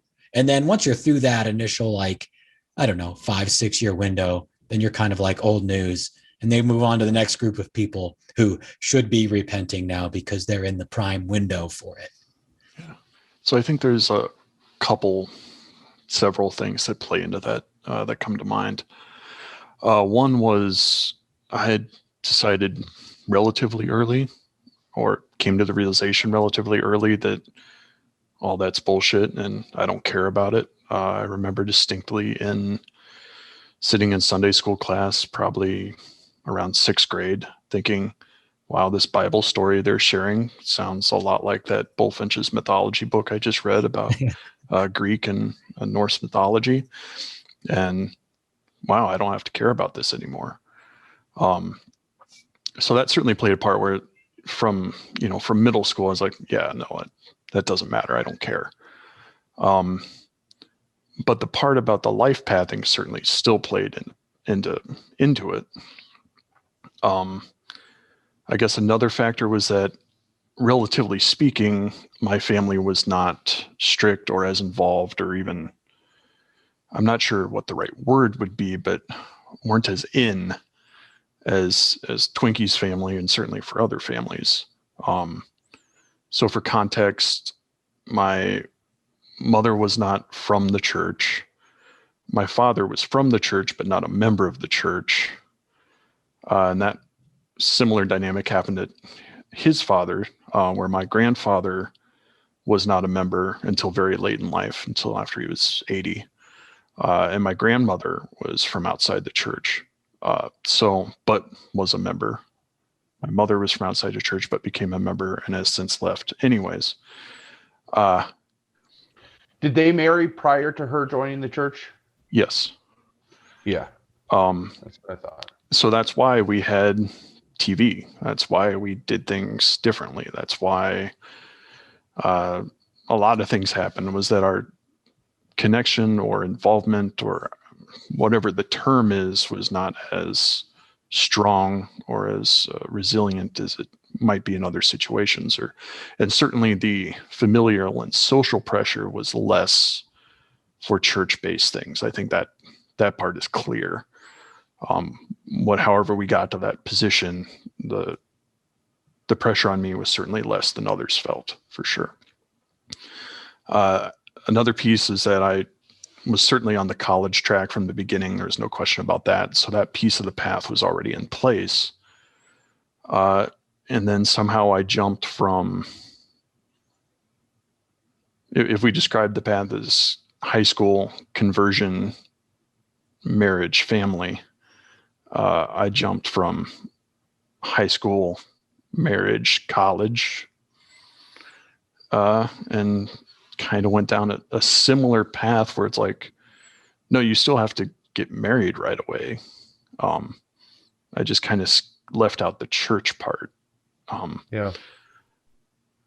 So I guess that would be the summary is I still followed the path reasonably, just minus the church part.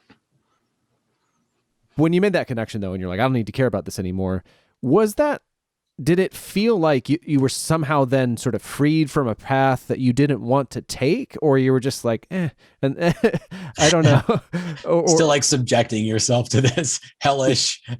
Yeah. weekly- Did you feel, because at some point, like we're going to go through Twinkie's sort of repentance story and then the sort of reverse of that. And your experience here doesn't seem to have the same arc, but in a way, like that moment is a kind of turning point. But I just wonder what it felt like and even how you contextualize it now. His arc was like a 35-minute Sunday school class, which I'm very jealous of. Yeah. I figured it all out. Right. Like I do remember maybe a year before that, having 10 years old, having a childish, like, oh man, I think I need to start praying about stuff. I don't know, maybe I can't remember the context at all, but I remember having this moment where like, oh, I need to be a good boy and maybe pray and do this stuff like I'm supposed to. And maybe I don't know, God will give me a spaceship or whatever I wanted at 10 years old. And then by, a year or 2 or 3 later, whatever the timing was, having that realization from having read these other stuff and coming to that conclusion. The effect in the end, I think, was I just ended up sitting in church for no reason for however many years and going like, all right, I'm just biding my time, whatever. Maybe I'll pay attention. Probably I won't.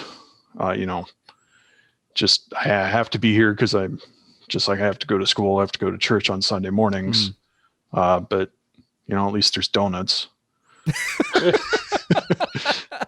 At least I see people, I have friends there. And then in high school it was way better because we ditched the place at noon and go back and destroy Twinkie's snack cabinet, much to his mother's chagrin, and play games and hang out with the guys, which was always cool. But there wasn't necessarily a weight. There wasn't, I think partially because the expectations weren't there. That familial and social pressure was much less. So it was just kind of not something I considered. Now, none of that really became organized or more formal in my head until college, when I really delved into some philosophy stuff and some courses and really developed a position on the matter, I guess, organized my thoughts. But I guess that also contributes to the idea that it wasn't a big deal for me at the time. Nice. Thanks. Any particular philosophers you want to shout out that help you? To my homies. Oh, it's been a while since those classes. David Hume was always one of my particular favorites. Nice. For better or worse. Were you still in the church orbit? Like, when did you stop attending services? As soon as I could. No. Yeah. Like at 18 when you graduated or sooner? Basically, I think my parents still wanted me to go. They were still attending. My mom was still a member at the time. But basically, from when I started college, so fall of 99, I think, around there. And certainly after 2000, I only attended sporadically. However, my ex-wife, also odd to say, Dave, dabbled started the conversion process, but have that a was vague memory of short-lived that. and did not finish. Yeah. Yeah, I didn't continue any connections, even though extended family still participates. My mom, who was a member, got out, I want to say something like 15 years ago now, sometime after Twinkie, but it's been a while now since she's been out. So Yeah, I think it was involvement has really went down. relatively soon after I left, but I can't really remember 100%. I feel like was there a no, I wouldn't say mass exodus, but there was an exodus like around the time that Steiner, your mom, left the church, Twinkie, you left the church. Like there was a hemorrhage of members across those years. What if I am remembering right? There was a handful. I mean, I worked with a couple at the place I was working at the time when I left the Apostolic Church, people who had left, and then had some contact initially after I left with some people who kind of reached out to me, like, just like, hey, I'm doing what you did, and I have no idea what I'm doing. And I said, welcome to the club. Yeah, absolutely. Because I have no fucking idea either. But do you think, though, that might have been some of those signs of the split that was coming that you guys touched on in the last half hour of that interview with Dr. Anderson? Do you think that it's not, I'm sure that the reasons behind which we'll get to of you leaving was not a foundation of where the blood of Christ stops covering your sins. I'm sure that dilemma is not what led you to leave the church, but I feel like if such a foundational question of your faith leads to a schism at 4 years before or 8 years before you're leaving, there has to be signs of that leading up to that. It's not gonna. Well, I'd like to believe that I started it, Palmer. Yeah. Oh, right. Schism starts right here. That's awesome. Yeah. It was me. Trendsetter. It was me. It was me. That's awesome. No, Okay. but you do see hints of it. It's something I wish I could have talked to Dr. Anderson about a little bit more. And I definitely wasn't joking with him then. It doesn't obviously have to be in the context of this podcast, but having more conversations with him. But to some degree, Palmer, it has to do with what you talked about with this kind of Calvinistic approach of like, Christ's blood covers sin. Like, just stop. And other people being like, no, actually it doesn't. You can actually be a baptized Christian and then sin so much that you're no longer going to heaven. And so when you're someone who like struggles with their own self-value and self-worth and like constantly see your mistakes and failures, it wears you down. And you're like, well, did I really change? Am I really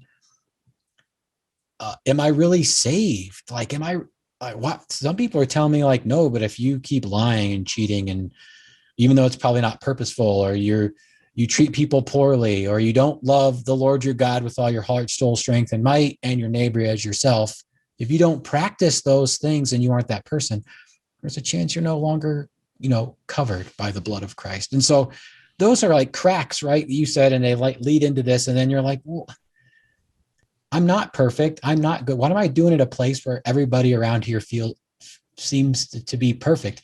They don't say sin. They say things like our shortcomings, our failures. Right. Because that's a much better word than sin. Where we may have wronged someone, where we haven't followed the direction of Christ as we should, right? They're just saying sin, at least as in the general Protestant idea, 10 commandments type of stuff. They're just using all this other embedded language, right? These apostolic code words. And so whenever that happens, you're going to do more research, right? Whenever you're feeling like I'm not really getting what I need to be getting here.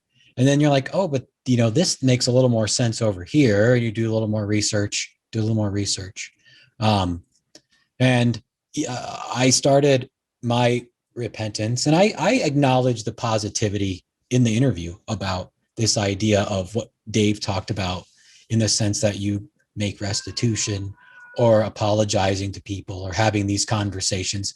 And I still see the benefit in those things today. Yeah, that kind of accountability, I think, is great. And you see that in 12-step programs. I mean, that's hard to argue with. And it is a skill, like that is a life skill that you learned. Right. I think it's like the one life skill that I got out of all this. Yeah. That's well, I mean, I always say all the time that a lot of my self-reflection, probably some of what you're talking about, where you're just like constantly running through this cycle of like all these mistakes, perceived mistakes that you make. But I learned that skill through teaching during my time as a teacher, because you are just constantly forced to justify and reflect on what you did in that. For those 20 minutes, for the 20 minutes that you spend teaching a kid a lesson, you'll spend 2 to 5 hours talking to other people why you did what you did. And you have to exercise that muscle of self-reflection. And I got that from teaching. And it's weird where we get those skills from. But if that's a skill you took from that experience, then it has to be valuable, right? Right? So yeah, I mean, and it took me almost 2 years to go through that process because of thoroughness. Probably a certain OCD is not the right word, but just almost like this obsession with wanting to get it right. Because you do, right? Like you've committed to this thing. You do understand the positive aspects of like having these good relationships. It's referred to as having peace with people. But right. There's something to be said for being able to look someone in the eye and shake their hand and give them a big old smooch. Yeah. No, but there is something to be said for that in all of our relationships, right? To be able to look people in the eye and say, we're good. Yep. Right. And now there was probably some unhealthy ways about how that was handled. We've, where there's almost this, I don't know, but the, conflict resolution isn't exactly encouraged in any of these instances, more just like ask for forgiveness and move on type of thing, right? Which maybe isn't the healthiest, right? But anyway, generally speaking, that's a positive thing, I would say. And you're good with people. And so there is like this almost cycle of like, you go talk to people, you get that relief, and you're like, oh, I think I tackled it. Well, now you're like, oh, but what about all of these things, right? And then it's almost embarrassing in hindsight to look back at all of the little things. Going to high school teachers, I think I brought up in the podcast, and be like apologizing for how I acted in class, right? Where they were like, are you fucking kidding me? You're like a 15-year-old. Of course you're a jackass. Like, right. Everybody was a jackass. Yeah. But, and so it like levels just down into nothing. And finally they had to be like, hey dude, like, well, they didn't say, hey dude, but I just watched Big Lebowski. So, hey nice. Man, like, I almost wore my Walter shirt. So like, hey man, like some new facts have come to light here. And like, there's things I've got the new shit, man. That's great. Did it? I imagine when you decided to leave the church, did it feel like when you joined the church, but in reverse, where you had to go around then? So and I want to get there, because I'm actually as embarrassed I am about the joining. I'm really proud of the exit. I like that. I mean, like in a good, like not in like ironic, like mic drop way, but I handled it surprisingly well. Which boggles my mind that I actually did it that way, because it's usually not the case. I'm very proud of that. If there's any former apostolics listening to me, motherfuckers, I did it right. I'm really anxious to get there, but I would really appreciate a small like 10-minute break. Yeah, absolutely. I'll grab my adult beverage. Yeah. All right, see you guys in a minute.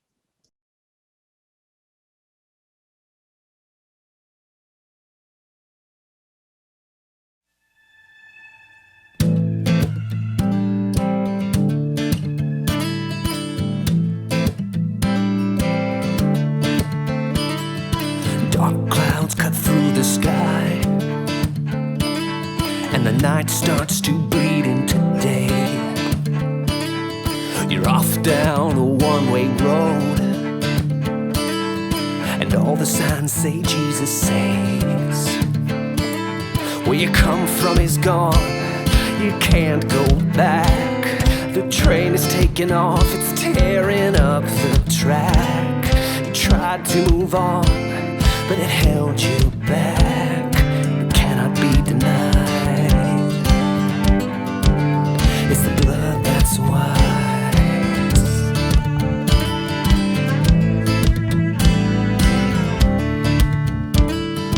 Running away from what you don't believe, ranting, raving that you are not clean, with a sharp tongue through jagged teeth, shouting you reckon that you've been redeemed, with terror in his throat and the devil in his eyes. He's preaching the church of Jesus Christ without Christ. Tried to move on, but the blood inside, it cannot be denied. It's the blood that's wise.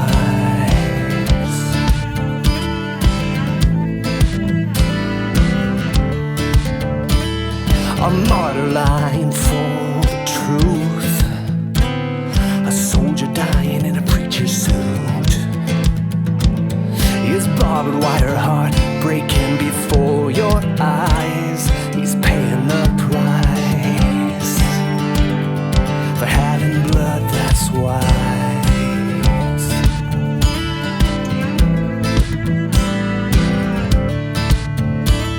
He's haunted by a man leaping from limb to limb.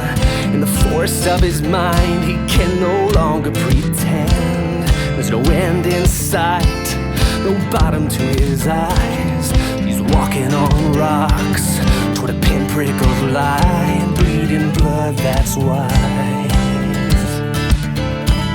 It's the blood that's wise.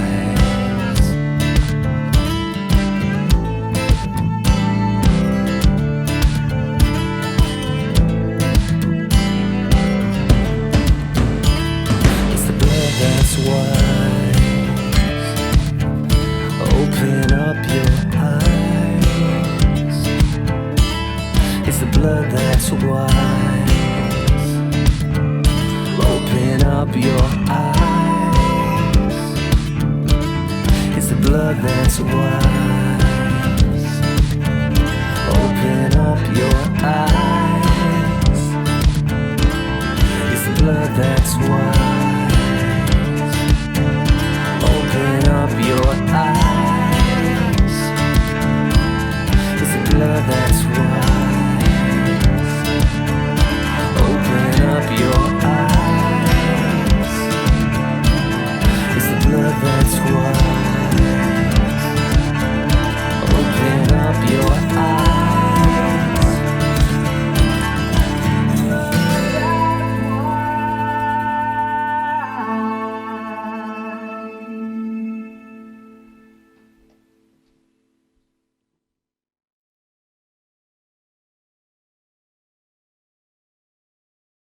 I have found the beverage. All right. Oh, This is the nice. pineapple mango vodka soda in a can. Wow. Oh, that sounds delicious. I know. Pineapple vodka soda in a can. Yeah. How did you decide to even try that, let alone have it be your go-to? Well, it's one of those things where I'm like, I think Holly would like this. She didn't like it, but I liked it. Interesting. Huh. Worked out in the end. Yeah. Those Well, are the best gifts to get people. Yeah. If you hate it, I love it. So Just so I could take a little of my own judgy medicine, I'm gonna drink this Guinness Extra Stout, which when I became 21 and realized like, oh, I can drink now, I was like, what would I want to drink? I was like, well, Guinness seems cool. So to me, that's still what beer tastes like, but it really just based on, wanting to be kind of cool. So that's why I guess if I drink this heavy, dark romantic sounding Irish stout. It's incumbent upon me to shit on your seltzer there or whatever it was. So I'm sorry about that. I'm 41 years old. Like those times of being cool are long past. I've given up on any of that sort of thing. So I'm desperately clinging. So what's everybody else got? See, I have this storied bottle of tequila. Oh, nice. Ooh, nice. Which normally I would not drink, but I needed something to sip on. And I've been whittling down my liquor cabinet. Like I haven't been drinking much at all in quarantine. So it's just, well, this is the next bottle that's up. Let's get rid of that one. So, yeah. All right. And you said you're an IPA, right? Yeah. Yeah. It's a Voodoo Ranger variety, Captain Dynamite.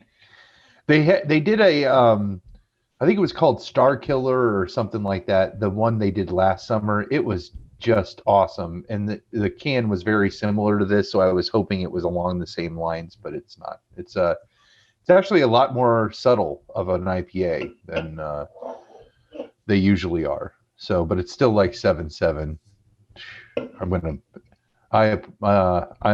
If I stop talking, it's because I'm afraid of what I'm going to say. Oh. So. All right, here we go. All right, let's on 3, huh? And 3. Awesome. Good. Yeah.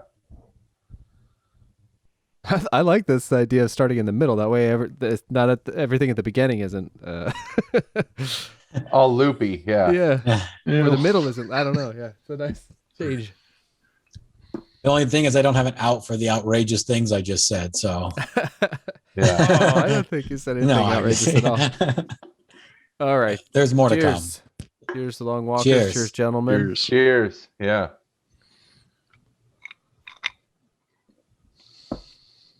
Before we dive in, I am hoping to make a post-COVID trip in December back to Ohio. So awesome. I've been vaccinated for a little bit. Holly has her first shot on Wednesday. And so hopefully everybody will have an opportunity in the next 6 months if things go as planned, and maybe be able to venture away from my house and my place of business would be kind of nice, I think. Oh, man, that would be fantastic. Yeah. I just want to hang out with somebody other than my wife. Yeah. As awesome as she is. Like, I think my wife feels that way about I think my wife wants me to hang out with anyone other than her. Yeah. So, my poor kids. Oh, God. She did, the bride did find, because they just opened up Minnesota here maybe like 5 days ago or something like that, they all at once they opened it to like ages 16 and just fucking everybody, it seems. So it's been difficult. And a lot of stories of like people lying. The big thing is like to claim some sort of special case to get the appointment, when by the time you have the appointment, you it doesn't matter because will be eligible then. But anyway. Right. So she's been really diligent and found us something like an hour and a half away on Tuesday. We'll get our first Pfizer, which is good. Let's get some lunch. I'll get our second one on Tuesday. So. Oh, excellent. Yeah. I'll get my second on the 19th. Oh, excellent. Outstanding. Fantastic. Great to hear it. This was a good year to officially become old, because I was able to jump the line a week ahead of the rest of the youngins. Yeah. Oh, that's right. Because you fell into I advanced an age bracket this year. So perhaps the only benefit was 1 week. The benefits do feel less and less for sure. Right. Yeah. No shit. Oh man. It'll be nice to have that and hopefully see things get back to some semblance of normal. Although, if I have anything to say about it, it won't get all the way back to normal. There's some nice things about this. Yeah. Absolutely, I agree. I am kind of enamored with teleworking a little bit, and I don't know. We're really excited though to like just do a couple things that we have. Like I haven't seen it. I didn't see movies. Like the last movie I saw in the theater was when Ash and I went to see Rise of the Skywalker in late December. Oh yeah. 2019. So I literally went all of 2020 without going to the theater. So I'm excited for that. I'm excited to go to a restaurant. Mm-hmm. And I just saw, so we have a local theater chain called Harkins, which is like Texas, Colorado, Arizona, whatever. $99, you can rent an entire theater, and they have Mad Max Fury Road. I'm not going to lie. I was going to be like, hey, Holly. Oh, that's a great. It's just your birthday and everything. It's just, Make it happen. Exactly. I just want to go. I just want to go sit in a theater by myself and watch Fury Road on the big screen again. But it's really hard to be like, I'm going to go spend $120 on a. Oh my god! I think that is totally worth it, in my opinion. Like, well, that's why you guys need to be here so that I can then justify it. Yeah, I got 5 people. Yeah, I thought the limit was 250. As long as it's under 250, you're good. You're good, right? Yeah. Did they have? Do they have a concession requirement for that? No. Some of them are doing. Right, Alamo that's did. awesome. Alamo had a concession requirement where you'd pay like $200 or whatever it was, but then you had to spend almost an equal amount in concessions. It like but doubles, this was just like it's obviously only at specific times in probably like their smaller, like whatever theaters, but you know, they're just struggling to make ends meet. So the other ones here, there was only so many movies that you could see like that. Like you couldn't. There's no first run. For their like current. But that was the other thing too, is like what the hell is coming out right now? Like they're still like really sitting back on what they're releasing. So. So I'll just continue if that's okay with just kind of where I was in the process, and then you can keep jumping in and bouncing back and forth to Steiner and whatever sounds good. Yeah, no, that sounds great. Okay. So if you go ahead. Go ahead. If you had a starting point, I had a question starting point. If go for it. I'm just curious. Like, is that truly where you're like? So you're struggling with? Am I really a different person? But is part of that foundation where your initial leaning towards maybe this was not the choice for you? Did it have to come down to that? Did the blood of Christ absolve you from all sin? Or I'm curious on where the foundation was. Was it systemic? Did you have issues with the way the church was structured once you kind of saw, like, quote unquote, how the sausage was made? Or was it more philosophical and spiritual? That it was just getting, what was if you were to look back on it, what would be the original foundations on when things started to move towards you leaving the church? Yeah, so I think that kind of goes towards a little bit why you joined or why I joined. They're very much obviously interconnected, right? Obviously you don't leave if you don't join, but also you don't leave if the joining isn't troublesome or not solid, or it's like anything. It's like joining anything, really. If you join the Tea Party, right? And you join for one reason, and then all of a sudden you find out all the other things about it, and you're like, I don't necessarily agree with all of these things, then you leave, or whatever, any sort of organization like that. This is just a little more intense because the leaving can be very traumatic, whereas you can quit the Democratic Party anytime you want and nobody gives a fuck. So the joining was, I had left on a road trip. I came out to Wyoming to visit 2 friends, and then I came down to Colorado, ironically, to Red Rocks to see a Willie Nelson concert, which, by the way, was great. And unfortunately, the rest of the story shines like this negative line on it, but really enjoyed it. It was my first real exposure to so many people smoking weed, but fantastic. And really glad I did it. But on the way home, I think just, in hindsight, it's a combination, honestly, of just being tired, but also this anxiety and stress just kind of building up about this time of your life where things are in flux, right? You're in college and I'm going to school to be a teacher, but I probably am starting to realize I don't really want to be a teacher. But it's like, as Steiner has referred to, this expected pathing, right? Hey, these are kind of the acceptable jobs you can have: an engineer, an accountant, a teacher. My heart I wanted to be in radio. Like I remember that.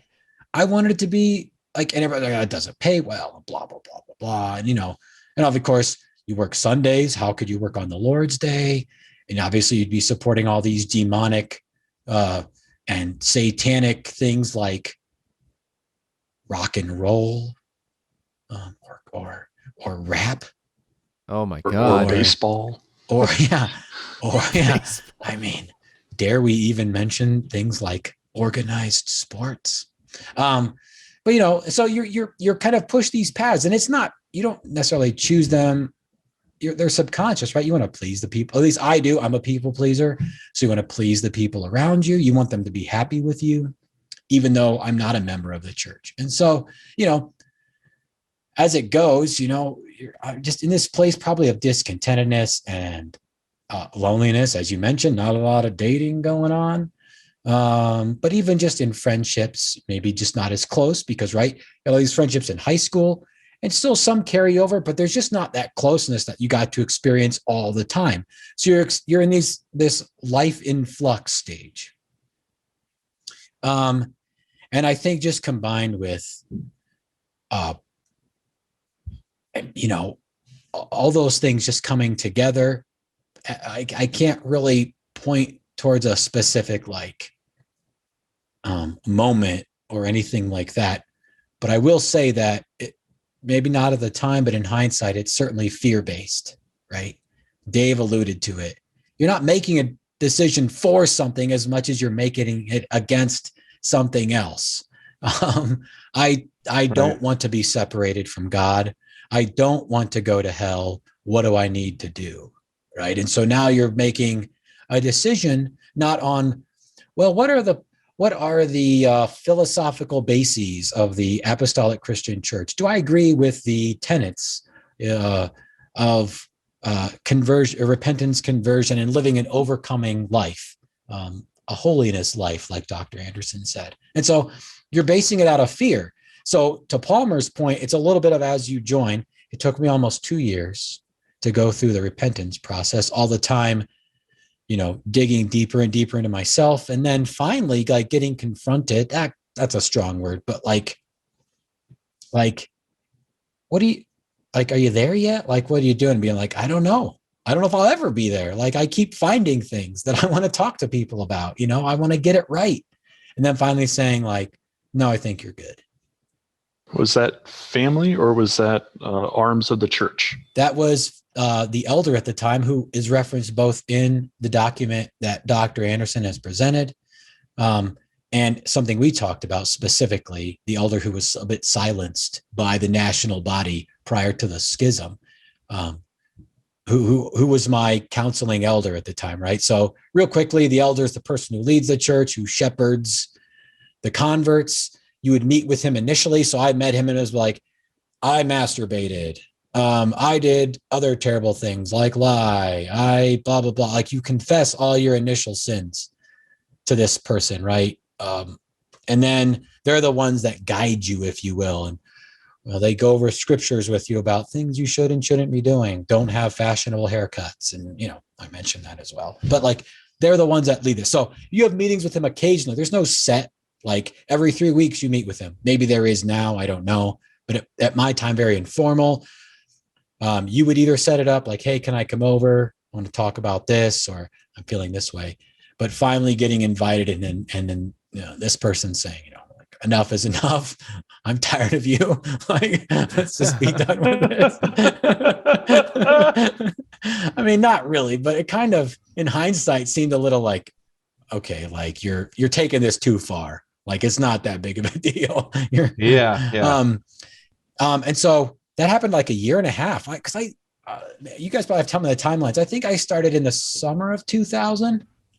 Is that right? I was going over this in embarrassing. I can't remember. Now I know I left in the summer of 2004. Right. like August of 2004. So that was kind of that initial part there of that joining. And then, as Palmer points out, as you go, you start to see the factions a little bit more. That are the people who are a little more casual, who do believe, like, listen, you know, we think you should do your best, but like, come on. What is I'm completely sort of ignorant of the ins and outs of that. So can you say what's the first step you take, and then like what are sort of the traditional timeline and steps that sort of happen leading up to baptism? Like, so you go to that, you come back from that trip and you've made this choice. No lightning bolt strikes a billboard or anything, but right. You're resolved. And what's the first thing that happens? Yeah. So I think I talked to my mother, like, hey, I want to go talk to, and you can bleep whatever you want to bleep out of this. I'm not going to use names, but I'm going to go talk to Henry, who is the name of the person at the time, the elder at the time, who changes about partway through this. But his name is Henry, and I don't remember if she calls or I call or whatever, but very wonderful human being. And we're going to talk about this at the end, this very clear distinction between this body and these principles and this religious tradition being a steaming pile of shit, and the people can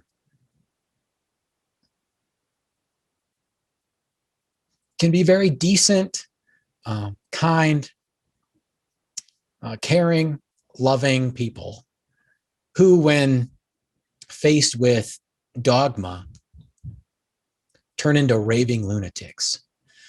And it's taken a really long time to get there, and I still have a long way to go on it.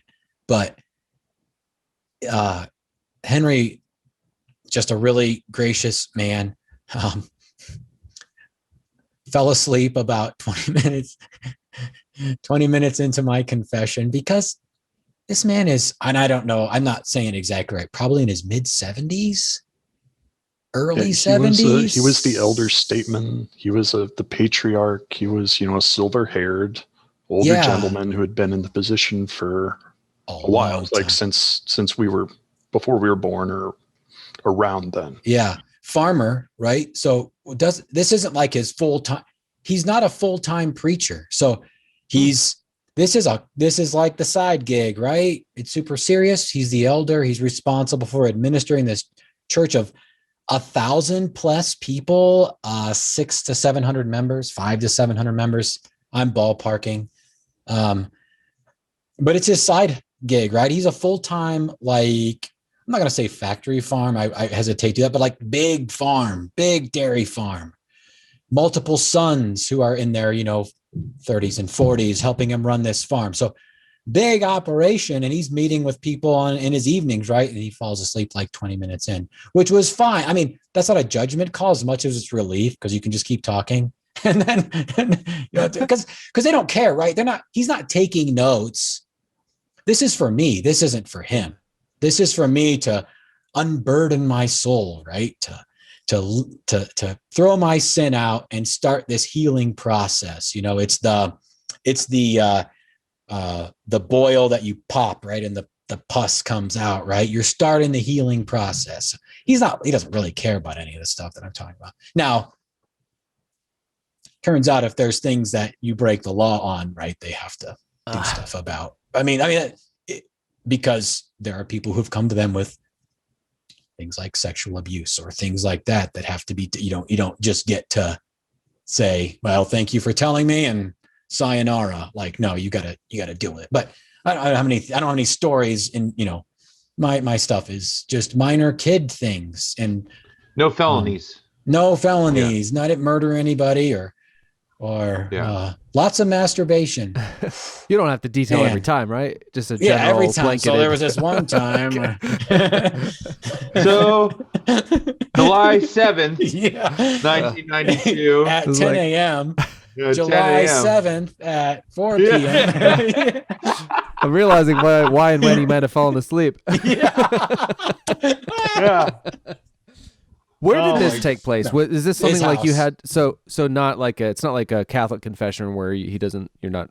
So you just like in his home, Like in his kind of little within home a day office. of making the call, or 2 days, or is it like we're booked out? Relatively quick. Okay. Yeah, it might have even been like that night. I don't remember Wow, okay. specifically. Yeah. Yeah. But it's like strike while the iron is hot, right? Mm-hmm. Feeling Yeah. this fear and guilt. We want to get him while he's feeling this way. That's not their thought process. But Yeah, one, I would. if one was Yeah. if one was skeptical, one could say, "Hey, this person is feeling is in a very tender place. Maybe we should walk them through this and make sure they're really comfortable Yeah. making this decision." Right. But this is something they take very seriously, and it's it's an expectation of the elder to be available and be on top of this.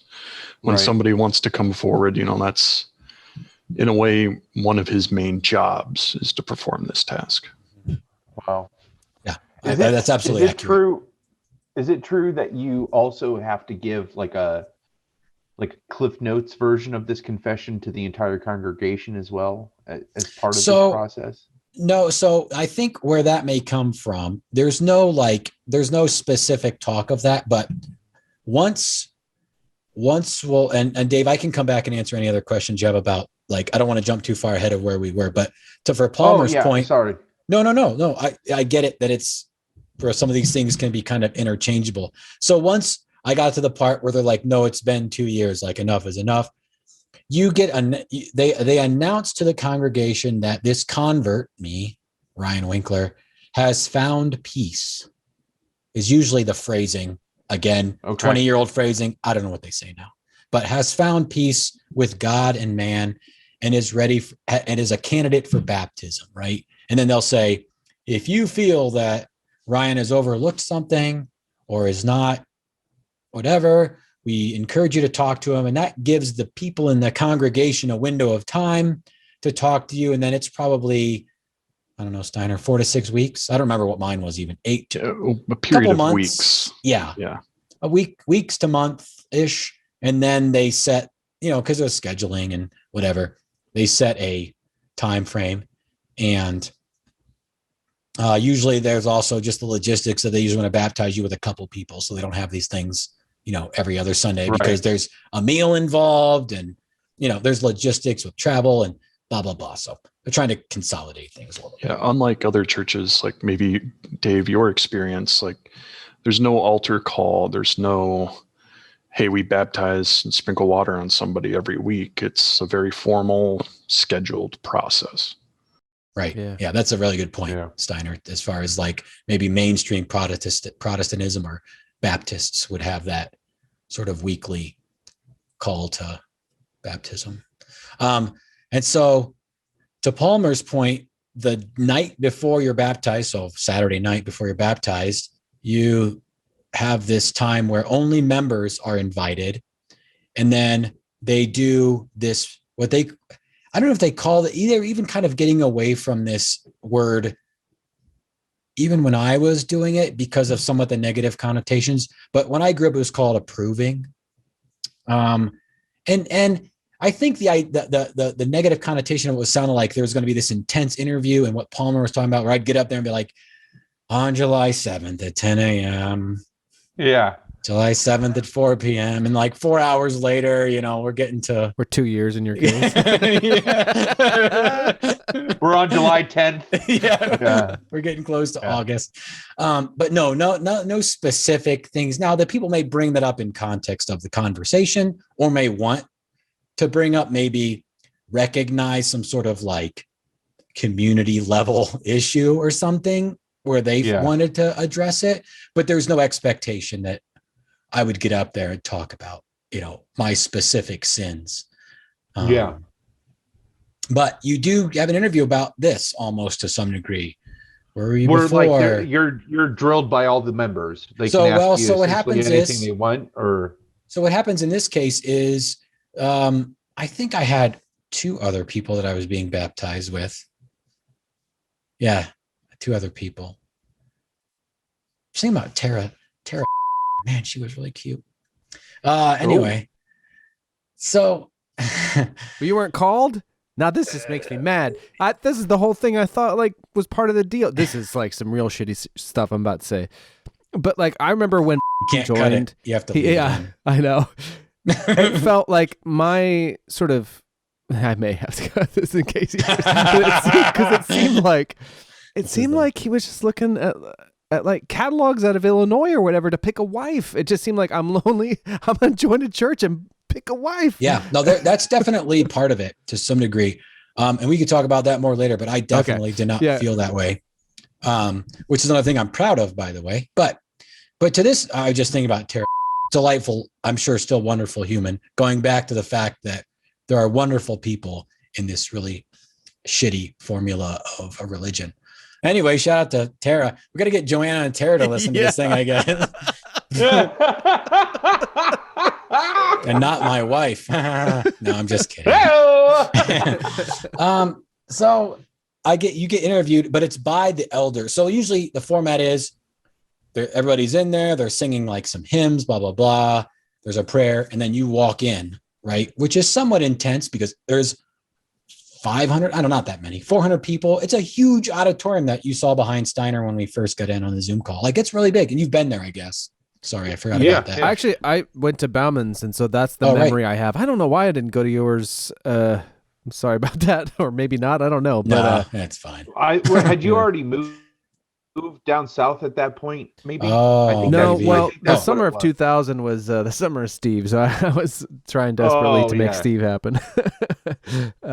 While you were going I think this. I went to Bauman's and Lady Bauman and Twinkies. I think those were maybe Heidi's too. Maybe.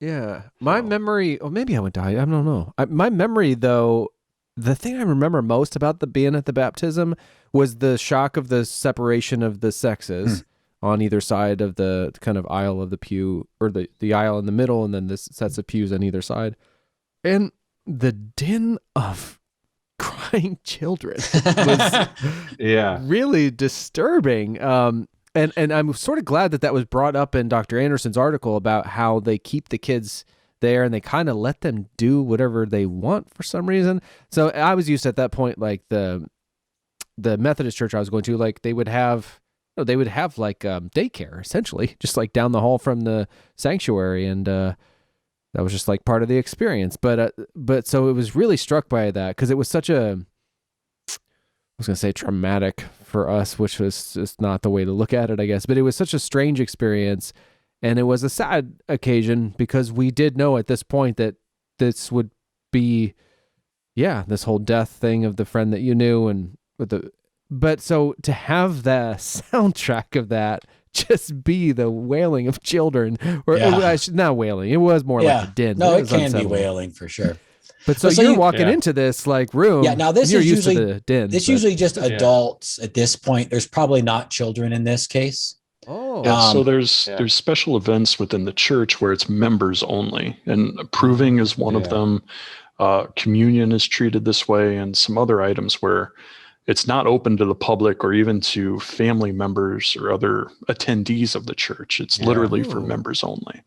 Right. They have jackets. Yeah, they do have jackets. Oh, you beat me to that one. That was good. What? I mean, like there are occasionally like exceptions to this where like if there is a certain person who would be getting baptized and their spouse wasn't a member, they would still let them come in, they would probably encourage it, I guess.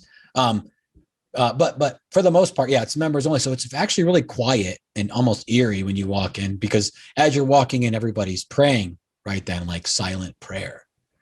And so it's like, it is very intimidating. So you're walking all the way up to the front row and it feels like about 1,000 rows, you're walking up. And then you sit down, and my dad must've been sitting next to me, or they want someone, they don't want you just up there by yourself. They do allow some level of like comfort for you because you're not used to public speaking for sure. And then usually there's guest or at least elder from like local community apostolic churches, because there's a couple relatively close within an hour drive or so. And so they'll be there, and it's just the elders. There'll be 3 or 4 up there. And then one of them will usually kind of lead this initial walking through of like your process. And the intent is for the congregation to feel comfortable that you've experienced this true conversion experience and that you are indeed someone who has repented of your sin, have become a converted person, and are living an overcoming and holy life. And they call it proving because initially you would have to prove that this was something that you wanted. This wasn't some sort of guaranteed, like, you're in, this is just it's probably a little more symbolic now than maybe what it has been in the past. I can't really speak to that because I don't necessarily know if they literally did it as a proving, but the name itself speaks to the fact there probably was a fairly intense process associated with it at one point, but now it happens mostly behind the scenes, and you would never get someone in there, at least I don't think so, who would be like, no, I don't think I really got it right. Like, no, none for me.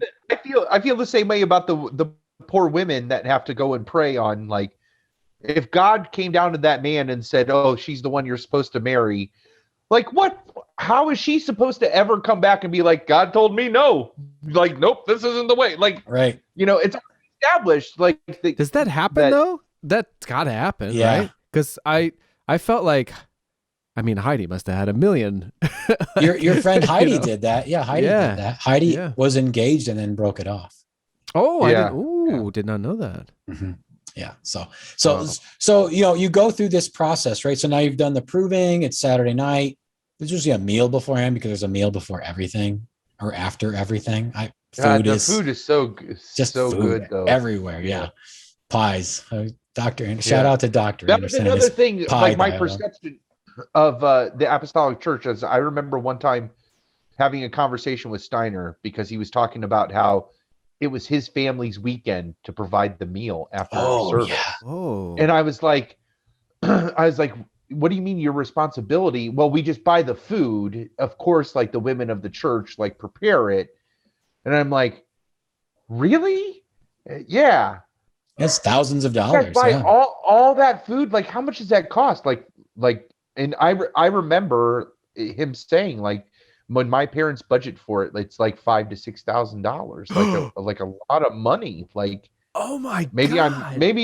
That's like filtered like through, but it's like a solid chunk of. It's thousands. I can't speak to it, but you're feeding 1,000 people.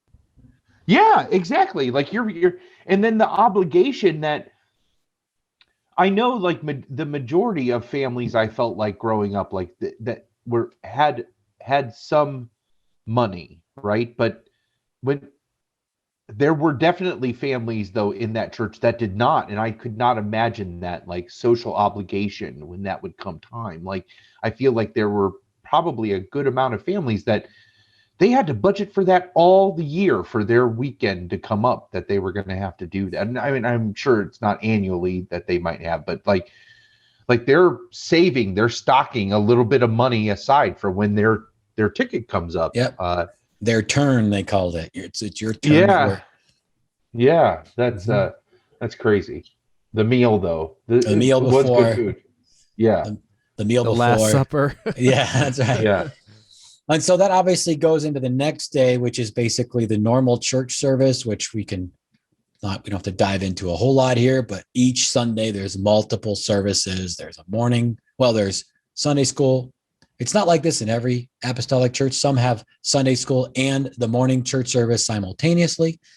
In Rittman and Smithville, which we were talking about in this conversation, it was Sunday school in the morning, everybody in church in the morning, which is what Dave is referring to, including kids. So that's why if you had Sunday school associated with that first morning church service, you wouldn't have kids in there. But in our case, they do. Then you go to the multiple thousands of dollars lunch, which was about an hour and a half long, which is saying, so you're moving people through there. Yeah. And then you return at, so the timeline would be 10:30 to 11:30 for church service, 11:30 to 1 for lunch, 1 to 2 for the afternoon service. And then the baptism would have taken place from 2 to 4, 5:30. I don't know, a long time, because this is where you first get to make out with a bunch of dudes. Oh, go on real slow now. Yeah. So this is the point where you are now a member, right? And so now they say, all right, the service is over. We're now going to ask that the converts come up behind the preaching platform. I'm using the wrong words here, but behind the scenes, and we change into different clothes, and then they say, okay, you're going to baptize you first, you're second, you're third, and then they have a service, a prayer and singing and so on and so forth until it's my turn. And then you walk out and you're like, walk into the water, and then the elder who baptizes you, it asks you a series of questions, and they are basically a reiteration of things you've been asked prior. But now you're publicly announcing this to the world that you are, and I don't remember them 100%, but you know that Jesus is the only Son of God, and you are forsaking the world and all of its pleasures, and you are indeed dead to sin. And this is going to be symbolic of that, dead to sin. And when you arise, you're going to be a new creature in Christ, as Palmer referenced, and you're going to leave that old man behind, even to women, which is not great. And should probably refer to people what they prefer to be referred to as, but the old man would be left behind. And then did differentiate and women? No. Oh, okay. Okay, sorry. I'm saying they should probably. Okay. Men and women are very different. And I see. Oh, I got it. Okay. They sure want to differentiate between men and women and everything else. And then after you, I don't remember what the final question was, but it was basically like, yes, I do. Because you are, the Bible references Jesus almost being the bride of the church. And so you are almost entering into a marriage, if you will, this covenant, this special agreement where you will live the rest of your life in service to God, right? In exchange for heaven. And so then you're baptized, which is full submersion, as opposed to what Dave referred to, which is sprinkling. And there's all kinds of theological arguments that you can come up with about those things if you really want to spend the next 30 years of your life researching that sort of silliness. And if you go up there behind the pulpit, it's really just a big bathtub. It is. Built into the floor. It's literally like somebody's old bathtub. But they didn't want to. And this is not with everyone present. This is okay, because I thought I could. You would have been in this, like Palmer. Yeah, no, I remember seeing that, and Mhm. And them dunking, and then you guys going backstage and you change your because then you like would meet to receive out front. Like, so that process right there after baptism, everybody goes through that. I'm sure Tara was very beautiful when she was soaking wet, and then you come around. Things were clinging, like a little clingy. What kind of clothes did you guys wear for that? I think it was just probably like a Dockers and a white shirt. What a bit. Yeah, not her. It wasn't a ritual. It's not a ritual dress. It's just a practical matter of not You'll getting have wet clothes. Okay. Yeah, walking around. I'm sure it was very appropriate, Dave. Yeah. Yeah. That's not what I was hoping, but all right. Oh my God, if she actually listened to this, I'd be horrified. I'm really sorry. Yeah. I'm halfway through this vodka soda and it's already doing its thing. Oh. No, so afterwards you come back down and they have this process now called laying on the hands, which Dave again is familiar with. A lot of this is sort of familiar to me in some ways. So there's a prayer offered by the elder when they have their hand literally on you, right? And they're sealing you, and they don't mean it like they're pouring it into you as much as they're like marking you, if you will, with this idea that you are now indwelt with the Holy Spirit, and then you're now considered a full member of the body of Christ as well as the apostolic denomination. And then that's where we stood up again, right down there, and then the whole church files through. And then you would greet like you were a member, right? There would be a handshake, and then generally greeting with a kiss as well between men and women and women, because men and women, the Bible certainly could not have meant when it said greet each other with a holy kiss, that would mean genders would, No, same gender only. It's clear. it's biblical teaching. But yeah, so same gender, of course. And then greetings, brother, greetings, sister, a common phrase used. And and after that, you would be exhausted because you were up for about 48 hours. You ever slip straight tongue with just to be littles. funny? Just like The hot ones. yeah.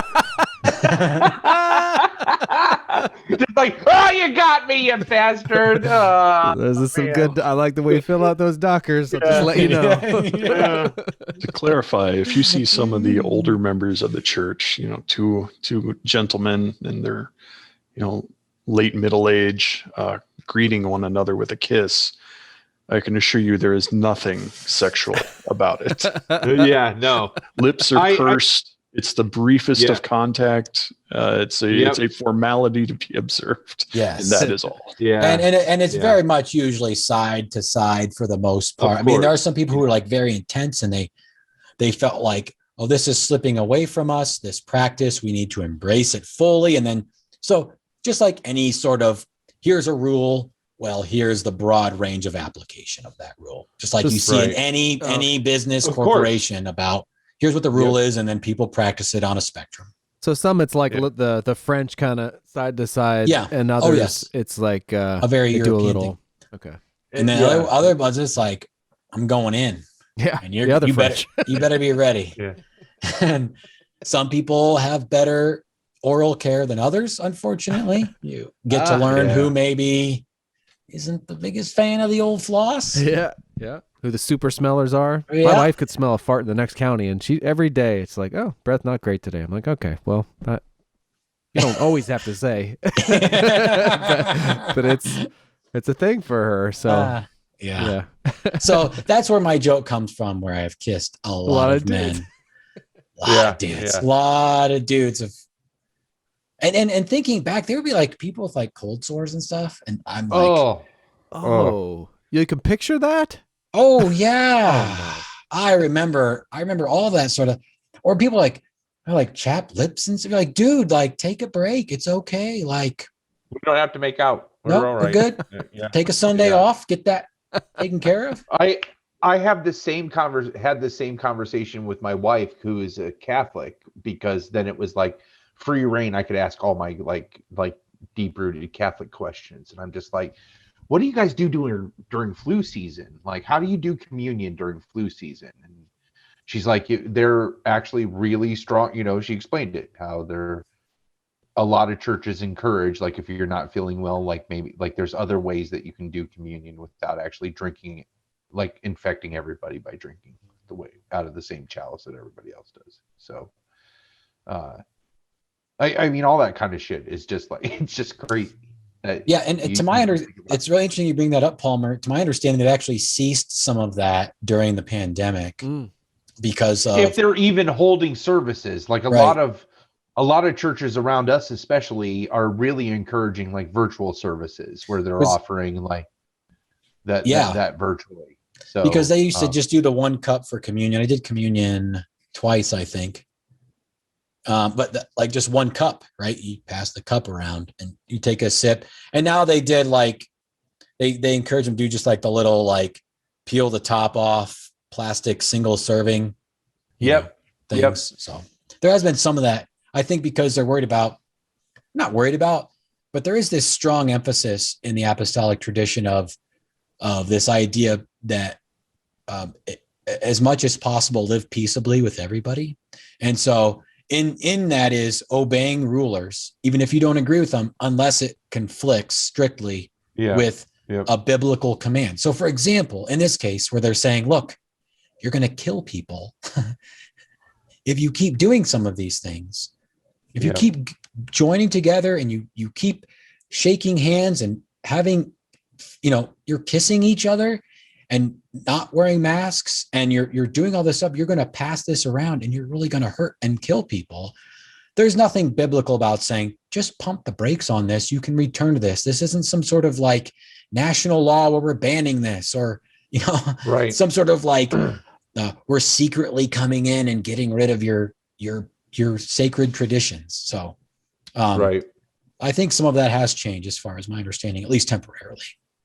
So, but that's kind of which it. is nice that they're receptive to that. I mean, because there's plenty in the country right now that are like, don't tread on any of these things in these traditions that I have, because I will have issue with that. So it's nice that they are open enough to recognize, like, we might need to just change these for a little bit, and that is, I think it's fair to point that out about at least my lay understanding of the apostolics is that they are very tolerant. They might not look at Steiner's face. That's a great face. We can talk I about see some where of you're going, but no, but like outwardly, I should say, like, they don't rock the boat. they're peaceable, non-confrontational. They may they would certainly disagree with your long hair and rock and roll, but they're not going to call you out on it. Right. If you and I were to have a conversation about the LGBTQ community with members of the Apostolic Church, your opinions of them would change drastically. Unfortunately. Oh, really? Oh, so they do speak out about certain things. Yeah, absolutely. Yeah. That's not. But I understand to some degree what you're saying, in the sense that there is this endeavor to, as much as possible, but then they come up to these lines, or at least they perceive them to be lines. So as much as possible, we want to get along, we want to be gracious and kind and gentle, but when we get to this specific spot, we can't go further. And so, okay. Steiner might have been the one that even said this once, but it really stuck with me, where it's like nothing is outwardly forbidden.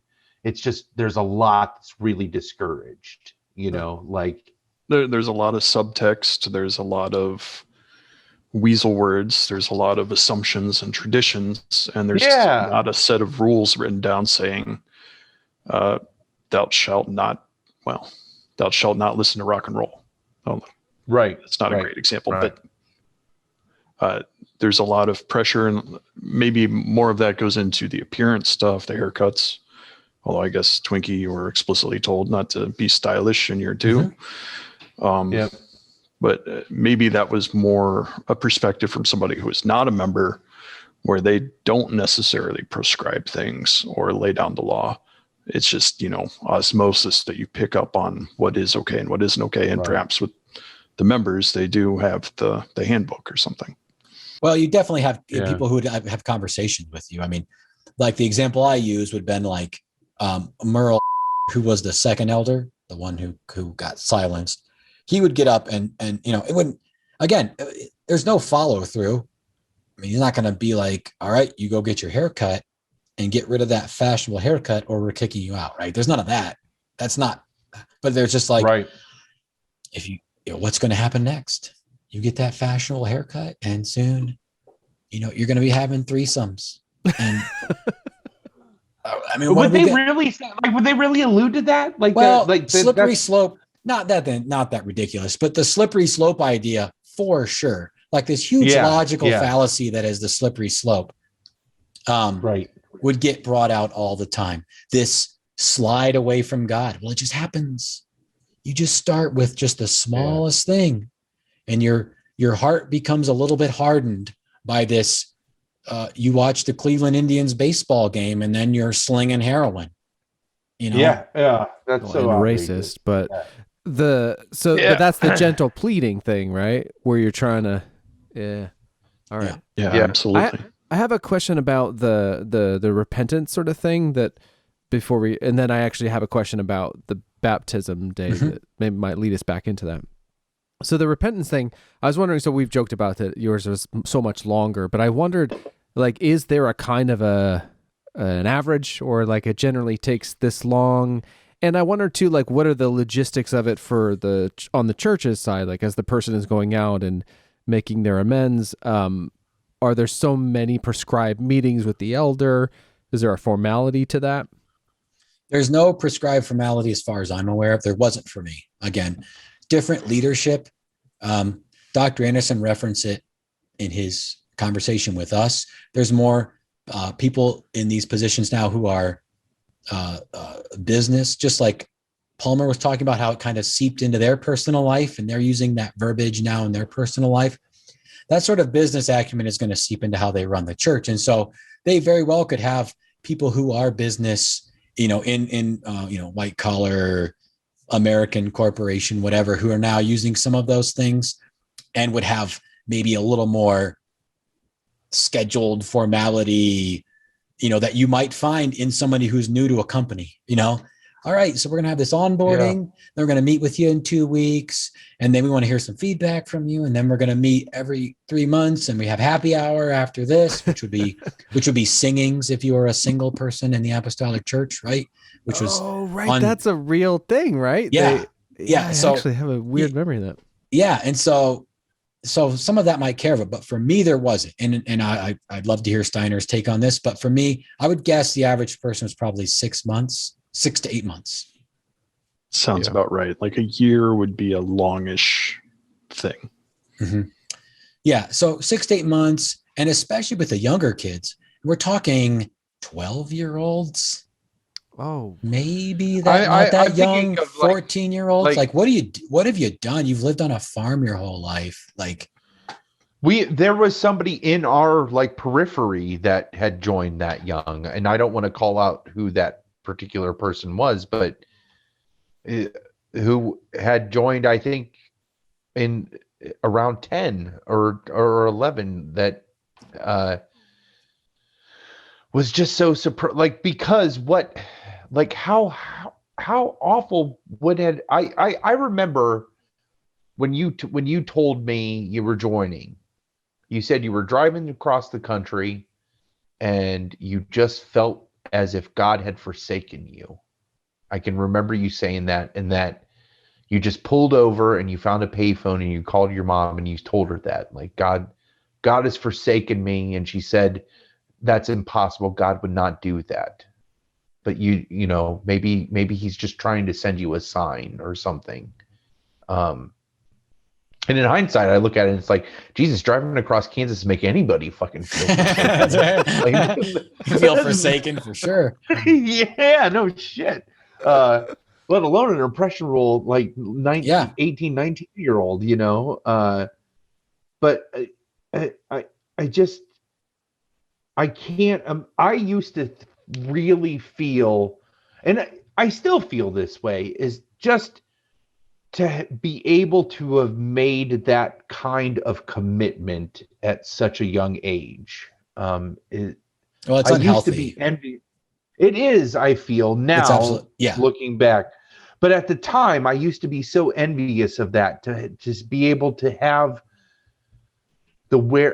I saw it as the wherewithal to make this kind of rigid commitment, and then to just to have a sense of belonging with a community, like an established community. That I still am envious a little bit of people who are able to find a connection with a community of people through religion. That really is something that I feel like if I could legitimately be able to wrap my head and do that, I think I would really enjoy it. But I just logically can't bring myself to do it. Brother, I have some atheist groups for you. Oh, awesome. Yeah, awesome. They're singing nights. That's right. Yeah, some hymn sings. Yeah, I struggle to call myself an atheist now. There was definitely a large portion of my life where I did. But I did not grow up religious at all. And my mother was very open to letting me find my own way. And I really appreciate that. Just because it allowed me to really, I can't deny my own brain and my own logic and my own thinking. And so I see religion as just one of those things that is a constant journey, and it should change and it should grow with you, because I just think you have different capacities of faith and understanding based on different times of your life. And so One thing that always stuck with me was my mom, very close to when she passed away, said you get to a point in your life where you want to feel like there's something bigger than you, and it gets harder to deny that. And that's kind of, I've kind of found peace with that, where I don't necessarily, I can call it God, or I can call it, but it's this universe. There is something, it is hard for me to deny that there is something bigger than me that might have some kind of sway on this. And whether it's just statistical analysis, if just the like sheer like statistics of things happening in the universe, or if you want to call it God or any of those things, it's just hard for me to deny the existence of that there is a method to this chaos that exists out there. And what I would say to that, that's in stark contrast to the Apostolic Church, where you are not allowed. There is no room for exploration of any of those things, and there's no journey. There's no journeys to be taken. The journey to be taken is the joining, and after that, it's simply that drilling down deep into that bedrock of established doctrinal. Yeah, and I won't even call it doctrinal as much as tradition, and because there's no formal training, right? Nobody gets to have formal training for theology. There's none of those things. And so it's passed down tradition. I think even Dave talked to doctors about, would you call it faith or tradition, or like, what would you refer to it as, and it's because there is no formal Apostolic Christian theology school. We'll help you figure it out on the way, but only if you're figuring it out in this very specific path, like Steiner's talked about. Yeah, there's a very small number of official documents, but that's not a large part of teaching or of study. And there is almost no study that I'm aware of that anyone engaged in for adjacent texts or texts of other traditions. Dr. Anderson mentioned how they discourage people from even visiting other denominations, let alone studying them. Yep. So it really is just inward focused on this tradition and theology. I was surprised at how much he said theology played a part in the ACF split, because to me, theology was never a primary concern. It was always behavioral traditions and ritual traditions.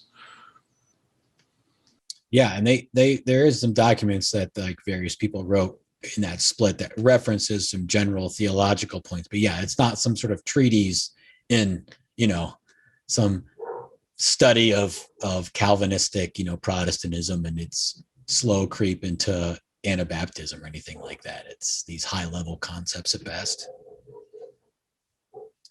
I was wondering about. Yeah, say Dave, you had another question about the baptism. Yeah, well, and I had one more quick one about the repentance thing that may or may not go anywhere.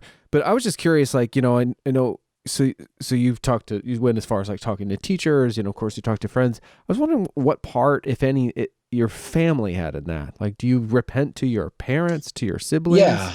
Yeah, for sure. It's the same along the lines of family, friends, anyone in your life is the same process. Now, your family is going to be more aware of what's going on generally and what's about to happen, and maybe just so it's not like, I'm sorry, I used your training China that time, or I can't remember, but like, it must be big things you would have to apologize to your parents about, not just really small stuff. Or I remember mine being fairly conversational, about it. Just saying, like, I probably said specific things about, I don't know, whatever. I don't remember really. Yeah, drilling a hole in the floor to run a dial-up modem wire across the basement. That's right. To attach to the outside telephone box house to play Doom and Duke Nukem 3D with Steiner and Palmer. Classic. Gosh. Ripping the wire off the telephone up in your parents' bedroom that they, quote, never used and would never notice. Which they then noticed almost immediately. But it worked. Yeah. Got that 19.2 baud modem up and purring. Yeah, for two amateur electricians, it somehow didn't fail immediately. Yeah. Where did we get wire even long enough? Did we go buy some at like Radio Shack? I have no idea. I thought it was all from that phone because there was like a super long cord to that phone or a super long wire connecting to that phone. But such were the adventures of teenage us. Some nerds. Yeah. Yeah. Family was just it was almost probably training wheels, if you were, in the sense that you would probably start talking to your family first and then get a feel for how that process was. And then go on to like the scarier people. Was there a kind of a scariest, do you remember someone for yourself where you were just like, oh, Jesus, I got to work up. Well, not Jesus. I got to work up. I got to work up. Literally, probably at the time, Jesus. Yeah. Fair enough. I guess I answered my own question. Boy, nothing. I mean, they probably all seemed very hard to me. You're a proud it's really a challenge to your pride, right? You're going to all these people and they have to admit your mistakes to them or oh my God, our whole country, our whole world almost melted down because people can't own up to mistakes. It is not a surprise to me. Yeah. that is a difficult thing. But I don't, because I don't really, and then looking back, I don't really do anything terrible. Yeah. So. Yeah. I remember you said, you said the same thing that like Bauman gave Dave, where you were like, hey, if there was anything I ever did in our time knowing each other, and I cut you off. I'm like, dude, you're one of the nicest people I know. Like, I remember even saying that back then. I'm like, you didn't do anything to me. Like, so.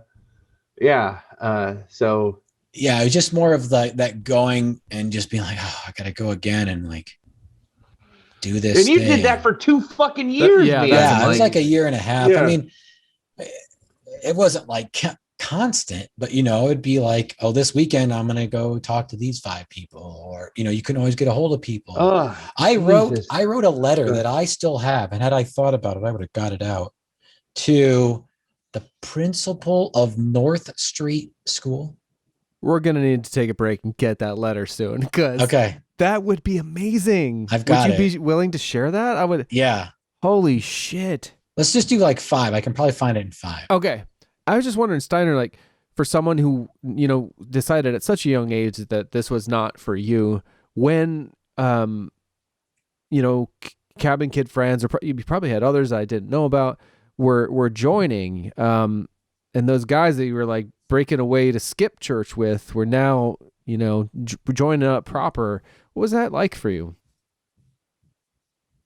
Well, it was in a way lucky because my close friends didn't join until after that time period.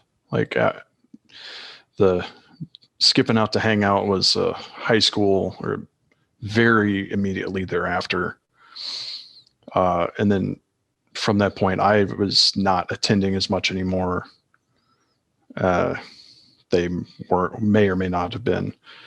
And Twinkie was kind of the first of, there was the group of 4 of us, the cabin guys that you guys know. Twinkie, I believe, was the first. So it didn't have an immediate impact because I had kind of moved on to other things. But then the reality of it kind of set in that, oh, this person isn't around. Like I felt like I couldn't talk to them and didn't talk to them. And that was challenging, very much so, for somebody that I had been friends with since as far back as I could remember. And the other guys for quite a long time as well.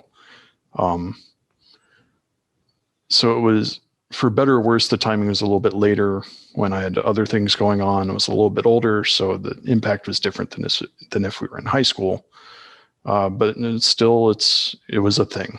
It was a thing to have somebody essentially disappear. Yeah. Well, let's take that break and Yeah, I'll see if I Get can that find letter, it. bro. I got to know what you had to say to that principal. Yeah. Yeah. Oh, I saw it's his response. I don't remember what I Oh wrote. my to him. God. It's his response. Yeah. Okay. Oh, Wow. this is great. I was it's not good. anticipating this.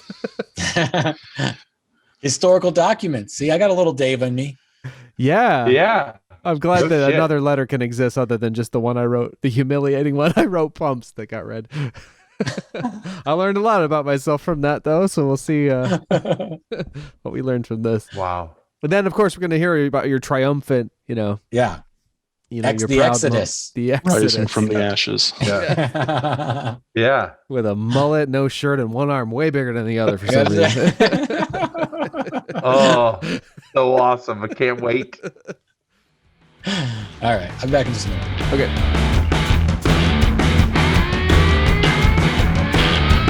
Voice calling from within, like claws underneath the skin, like the pain of a secret sin, telling me you got only your life to give. So let's roll, let's have it away. Raise your glass now, for goodness sake. Here's to the story, always the same. Here's to the song that we all sing.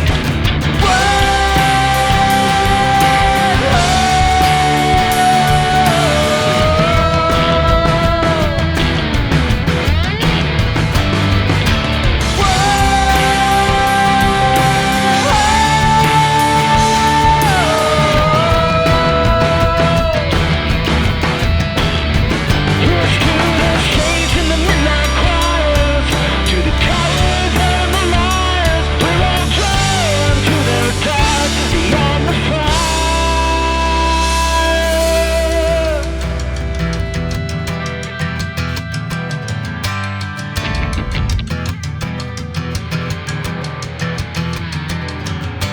Want to rebel against everything, but the truth is I'm afraid there'll be blood and there'll be flames. Please, Lord, give me the strength. Doesn't matter what I believe, the hound of heaven is hunting me. Guess I'm the saint of blasphemy, and this is like a ceremony.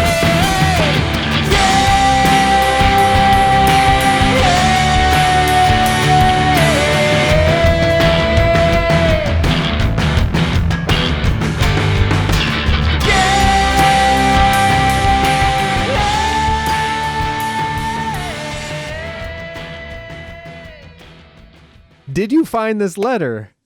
I'm proud to say that for our audio listeners, I'm holding up a letter. Oh my God. What is the From- date on this thing? Okay, so we'll get there in just a minute. This is James Stafford. Mr. Stafford, of course, is how I knew him. Oh my I, God. of course, remember that name. Yeah, Oh from my He was North my Street favorite. School.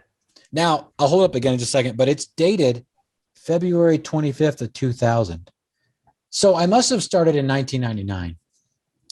And again, you would think I would remember this clearly. Part of it is probably pushing it out of my mind for the better part of the last 20 years, and only trying to come to grips with it seriously in the last 5. And so I didn't keep a notebook about like, hey, this is when I joined the church and this is when I left the church. There are specific events that are associated with it. But anyway, so here we go. James Stafford, I'm sure he's no longer at this address. So, well, I won't say it it's the audio listeners, but it's got his address. It's addressed to my house where I grew up in Rittman, Ohio. Dr. James Stafford, as I find out that it's doctor, I think. It's been a while since I read it. Maybe it's not doctor. Oh, it's pastor. That's right. That's what the surprise was. Interesting. This comes with a Christ United Methodist Church letterhead. I'll show it at the end here. In East Springfield, Ohio. And I don't really know where East Springfield, Ohio is, but it's Steubenville is where it's postmarked. So central southeast Ohio. Is that Steubenville, southeast Ohio? Anyway, Steubenville, southeast. Yeah. Yeah. Like right on the West Virginia border. Oh, okay. So it just says, "Dear, what a wonderful surprise to hear from you. I remember you, even though you've probably grown so much, I wouldn't recognize you now.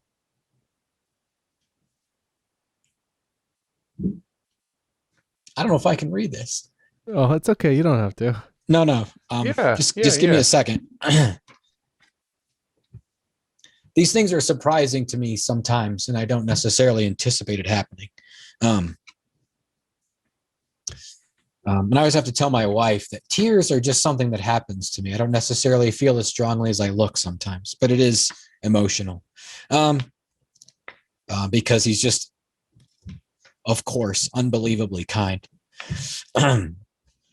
However, the young boy I remember was a rather slender lad who was kind and caring. And I think I don't have it specifically, the document that I wrote him, but I think what happened was I had fallen and broken my arm, and I had lied about how it happened because I was sliding down the slide standing up. Oh, that's badass. And fell like at the bottom landed on my arm awkwardly, and it broke my wrist. And so I think knocked me on my ass. And so I think I lied about that because I didn't want to get in trouble for doing it wrong or something. Yeah, I was a kid, a scared kid for most of my life, frankly. The fact that you told a fib when I was a principal and you a lad in 4th grade comes as no surprise. Every boy who is ever sent to the principal's office has probably done the same thing, including me. And this gets to the point that I want to get to at the end of this, but I'm going to mention it now. I think if somebody would have just taken the time to tell me to fucking relax and everything is going to be fine at any point at the time that I was a member of the Apostolic Church, if somebody would have just said, like, dude, chill the fuck out, like, calm down, you're like taking this all way too seriously, I'd probably still be a member there because I would just stop worrying about all of these things and just enjoy being with people and relaxed, and just said, like, you're going to make mistakes and you're going to say things you wish you wouldn't say and do things you wish you wouldn't do. And you're going to treat people the way you wish you wouldn't treat them. Everybody does it. And if somebody would have just told me that and said, just do you, just go about your life the best way you can, it's going to be fine. I probably would still be a member of the church, frankly.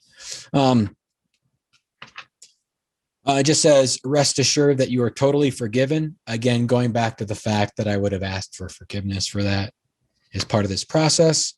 I rejoice in the fact that you have accepted Jesus Christ as your Savior. My life too has changed. I'm now a pastor of a small church here in East Springfield. We usually have 75 to 80 people on Sunday morning. My wife and I are leaving for the Holy Land. I'm assuming he means Israel and surrounding countries. On Monday, February 28th, I'll be adding a short prayer to your letter and intend to bury it somewhere on Calvary on your behalf, the hill where Jesus was crucified. Wait, he's going to bury your letter on that hill? He intended to. Holy the fuck. Okay. Me and Jesus. Much love. May you continue to be filled with the Holy Spirit as we journey on this road together. And all the best wishes, Pastor Jim Stafford, and then address.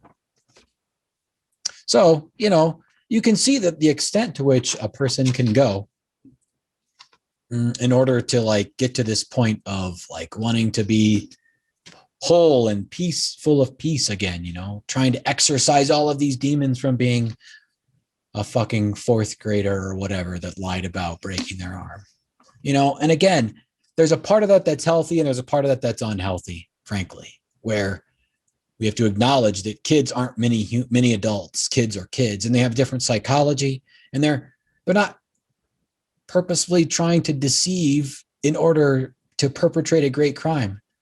I was just scared of getting in trouble. That's it. And so he handles it healthily, I think, more healthily than the church that I attended did. But yeah, Pastor Jim Stafford. Thank you very much for reading that. And I've kept it. I don't know why, really. I think I've kept it maybe as a reminder to some degree of, I don't know. I really don't know. at the time when I probably threw away a bunch of things or tried to throw away a bunch of things or try to push things out of my head because of the pain of, the Exodus, if you will. I'm glad you kept that. I'm glad you shared it with us. Thanks. Yeah. Yeah, you're welcome. Steiner, do you remember going into Stafford's office for taking out those two kids during a Hawker game and like those two bullies? Do you remember that? He literally. Oh man. Oh man. So do you remember Even the word Hawker, right? game. Yeah. I remember the yeah. name. I couldn't tell you how to play it anymore. I thought maybe you Yeah. said hockey wrong. But I kind of No. Hawker. It was a combination of soccer and hockey. That was supposed to be it. But really, all it was body checks. We kicked around a 1 liter of an empty 1 liter of Mountain Dew. That was the ball, quote unquote ball. And if you the whole thing was you just wanted to try to keep control of it as long as possible. And if you had control of it, anybody could come and try to take you out to try to get it.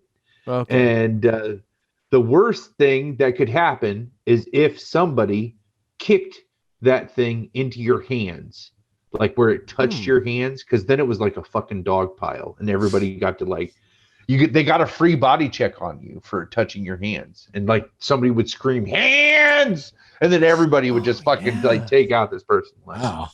And so we were in the middle school, because Stafford came down from North Hill and was the principal at the middle school. And the field that we played Hawker on, all the bully kids like to play football on.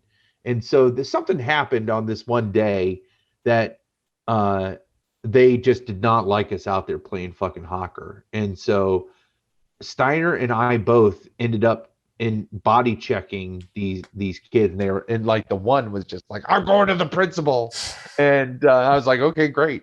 And but we were not to toot our own horns, but we were in a lot of the academic clubs. We were student council members. We were just we were never in trouble. We were never in the principal's office. Ever in trouble. Citizens. Right. And so this fucking kid nerds. did go to the we were fucking nerds. That's exactly what we were. And I was in fucking TI. Come on. Wait, what did that stand for though? Teen Institute. Oh, okay. Yeah. I was in Trogdon's science class, 7th grade. Stupid acting. And over the intercom, please come to the principal's office. And we come in there, and I'm totally paraphrasing this, but I was like, holy shit, we are actually getting called to the principal's office. And he sat down. He listened to their side of the story, and then told them, he's like, okay, I'm going to take care of this. And he sends them out, and he sits down, and he basically says, this is why fucking Jim Stafford is just the most amazing, this is what inspired, one of the events that inspired me to become a teacher and then ultimately try to become a principal, was he sat down and he's like, listen, there's people in school that really like to take advantage of other people through as much as possible. And the second that those people try to stand up for themselves, these people, the bad people, want to come in and just cry like a baby. And he said, so I think that's what happened this time, but you technically shouldn't have done what you did. So I need each of you to just tell me, did you do what you did? And I remember Steiner and I looking at each other, and we looked back at him and we were like, yeah. And he's like, okay, so I'm going to have to give you some kind of punishment. And we're like, okay. And he's like, both of you put your hands up. And I'm like, what? And he's like, put your hands up. So we put our hand up like this. And he walks over and he literally takes our hand. And he's like, don't you ever do that again. And then he walked over to Steiner and he's like, don't do that again. That's awesome. He's like, now go back to class. It was so fantastic. Well done.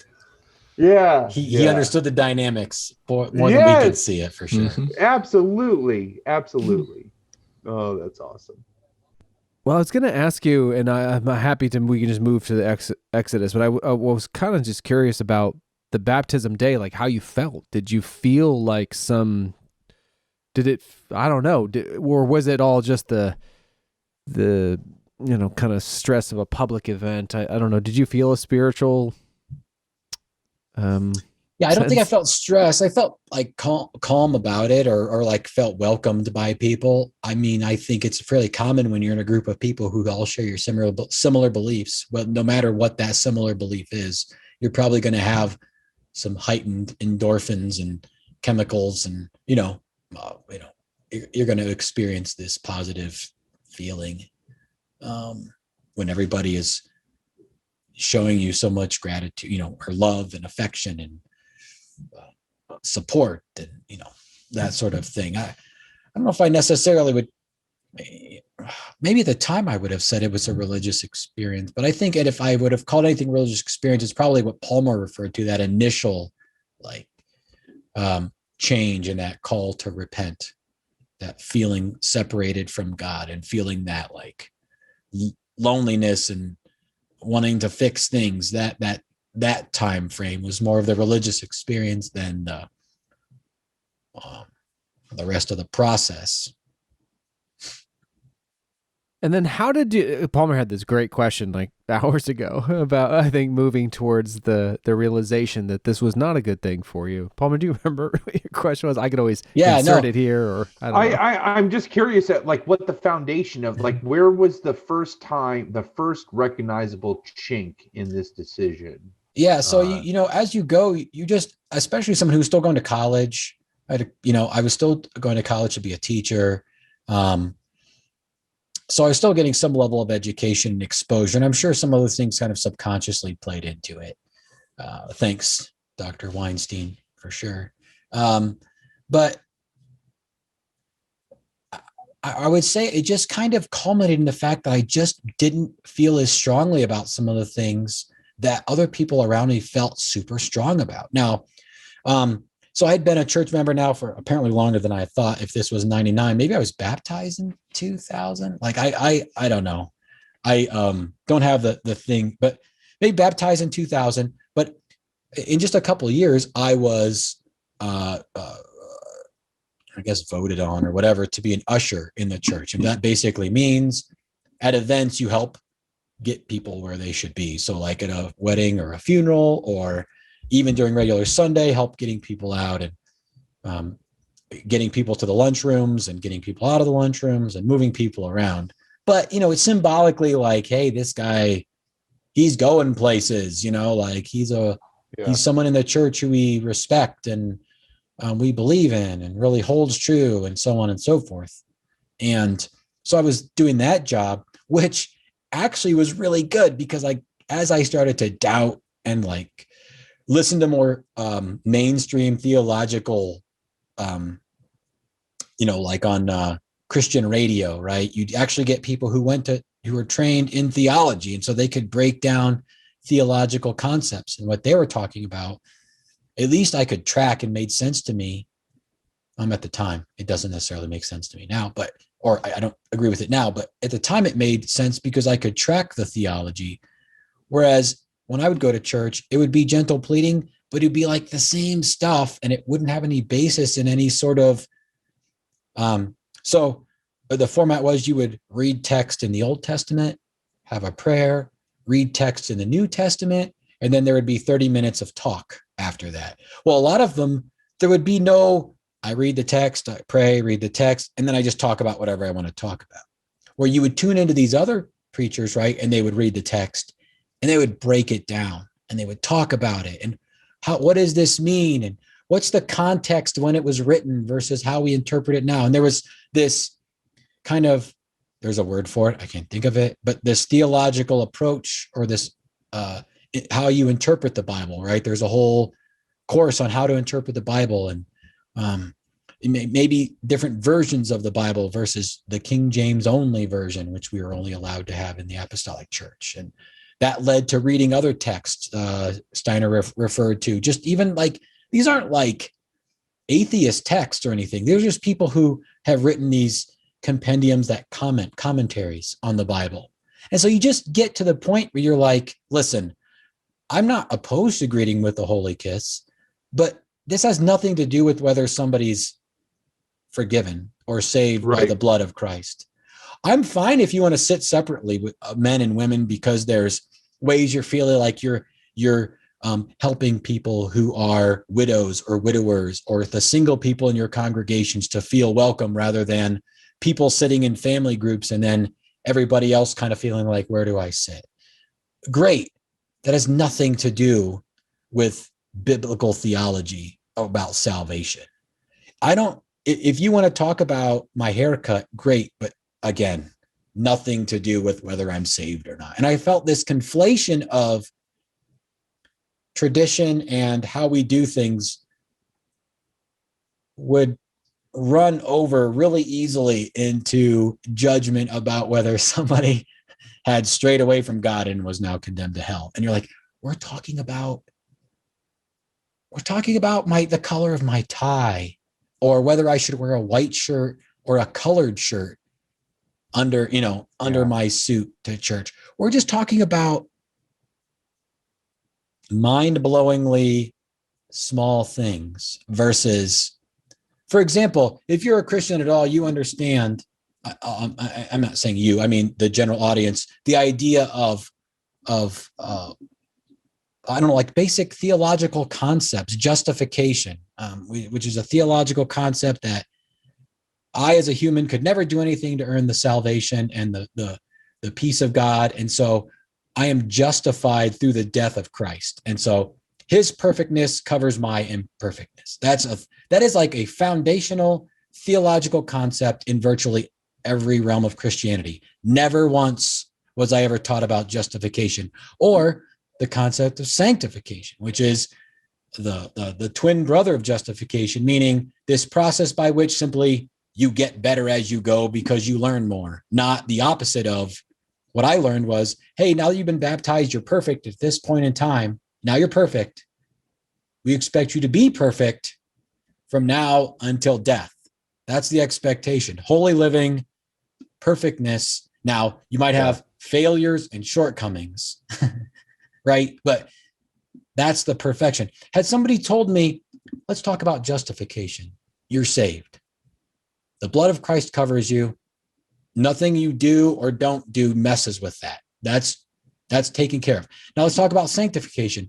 As you go and grow as a person, you're 19 or 20, you're going to grow and learn more things, right? Hopefully, otherwise you're an idiot. Hopefully you're going to grow and learn more things. You're going to get better at things. Maybe you have a really bad temper. You're going to learn tools to count to 10 before you yell at people or what, I don't know. You're going to become a better person. You're going to learn how to handle these things. And none of those concepts, I don't know if they're even still taught, but that's like a really basic foundational, like, I get you don't want to do theology, but had somebody expressed that to me, I'd have been like, oh yeah, okay. So I'm probably going to mess up along the way. Yeah.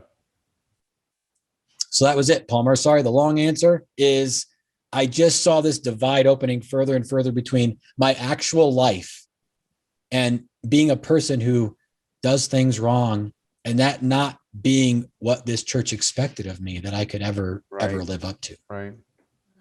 That's a little heartbreaking to me, because it's almost like your choice was the realization that I could never live to these expectations. I could never meet the true expectations of that. So I'm going to choose, in their eyes, forsakement or being forsaken, right? Like, and that, dude, I hope you move past that. That's heartbreaking. That is truly heartbreaking. I've had many therapy appointments since then. So thankfully I've moved to some degree past it, but those things are traumatic to some degree. Yeah. Of course, I just the level of commitment and choice that you make, and to go through what you would describe as a 2-year process, And then at the end of that process to come to the realization that I'm not good enough for this. That is delusional. I'm going to be your friend and tell you that is delusional. That is right. Of course. No, because the expectation is yeah. ridiculous, right? Like nobody could ever. Yes. I'm on the verge of crying for you because of that. That is, I had no idea. And that is That's why I mentioned if somebody would just taken me aside and been like, dude, everybody screws up, like whatever. But that's not what they say, right? They double down every time. Like, yeah, and that is that is sinister, in my opinion. And even through this process, as you're describing it, you still had belief. You still absolutely. were Christian. You hadn't started doubting the big picture yet. You were still just sweating the small stuff in a way. Oh yeah. This has nothing to do with me believing in or not believing in basic, what anybody in the world would describe as basic tenets of Christianity. Yeah. Jesus is the only Son of God. He came to earth, died on the cross, rose again in 3 days. Like really, like kids in Sunday schools and churches across the world, basic tenets I still believed in at the time, 100%. This is the thing I'm proud of. So at this time, I had just gone to a friend's wedding, one of the four, right? In Sardis, Ohio. This would have been in like July. And I remember, and I'd already just so struggled. The usher thing was great because I didn't have to go sit in church. I could sit outside of church and like on this bench because you were there to like, if somebody came out and needed something, right? Like you knew where the emergency stuff was, right? You were there. And also if somebody kind of wandered in from the community, you could help them. So you were kind of there to be a buffer if you were to help people. But it also afforded me the chance to just not be in there and just be like, feeling like everybody was staring at you, knowing that you were here, but you were totally faking it, you know? Look at Winkler. That's he how doesn't you felt believe about any yourself. of this. Yeah. Oh yeah. Like that's how you were Ed Norton in Fight Club at the support groups, right? Like you're just like baby. They know. They absolutely. Yeah. There's no way they don't know that I don't believe any of this stuff. Wow. And so I'd gone to Hartzler's wedding and I came back and I was just like, I am lying to everybody all the time. Everything I do here, I'm just lying to people. This isn't good for me. This isn't good for them. This isn't right. This isn't how anybody should live. And I don't even know how I came to that because it maybe just me trying to twist it enough to feel the confidence to get out. Now, normally when people leave, they just leave because it's a very intense thing. You are usually not officially shunned like you would read about maybe in old Amish text or maybe in the conservative Mennonite groups, but there's this, as Steiner has referenced many times, subtext. Maybe a person isn't invited to things as much, or you don't necessarily associate with them, or they aren't invited to certain events, or, you know, like a classic passive aggressive pattern of, I almost want to say abuse, but I guess it is passive aggressiveness be termed abuse because it's abuse. Jesus. It's this idea that if I treat this person poor enough, they'll feel bad. They'll realize it and they'll come back to me. Are your parents did your parents do that to you? No, not to any large extent. No. I mean, you were able to maintain a relationship with them, right? Not really. Because it's all my mom can see, unfortunately. Yeah. She can't see anything other than the fact that I'm a former member of the Apostolic Church and that I'll come back at some point. And so that inhibits anything else really substantial taking place in our relationship, at least from my perspective. Does that for you, is that feel like a kind of she sees it all as a reflection on her, or she's just worried about your mortal soul, or both? Probably a little both. Yeah.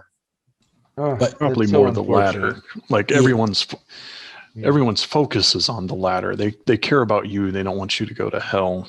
Yeah. That's Yeah. how they Yeah. phrase it. But then it comes out, this is that dichotomy that Twinkie has referenced several times now, which is important. It's like warm-hearted, caring people with your best interest at heart doing terrible things at times. Mm-hmm. Yeah. Awful things, frankly, as far as in how we treat other human beings.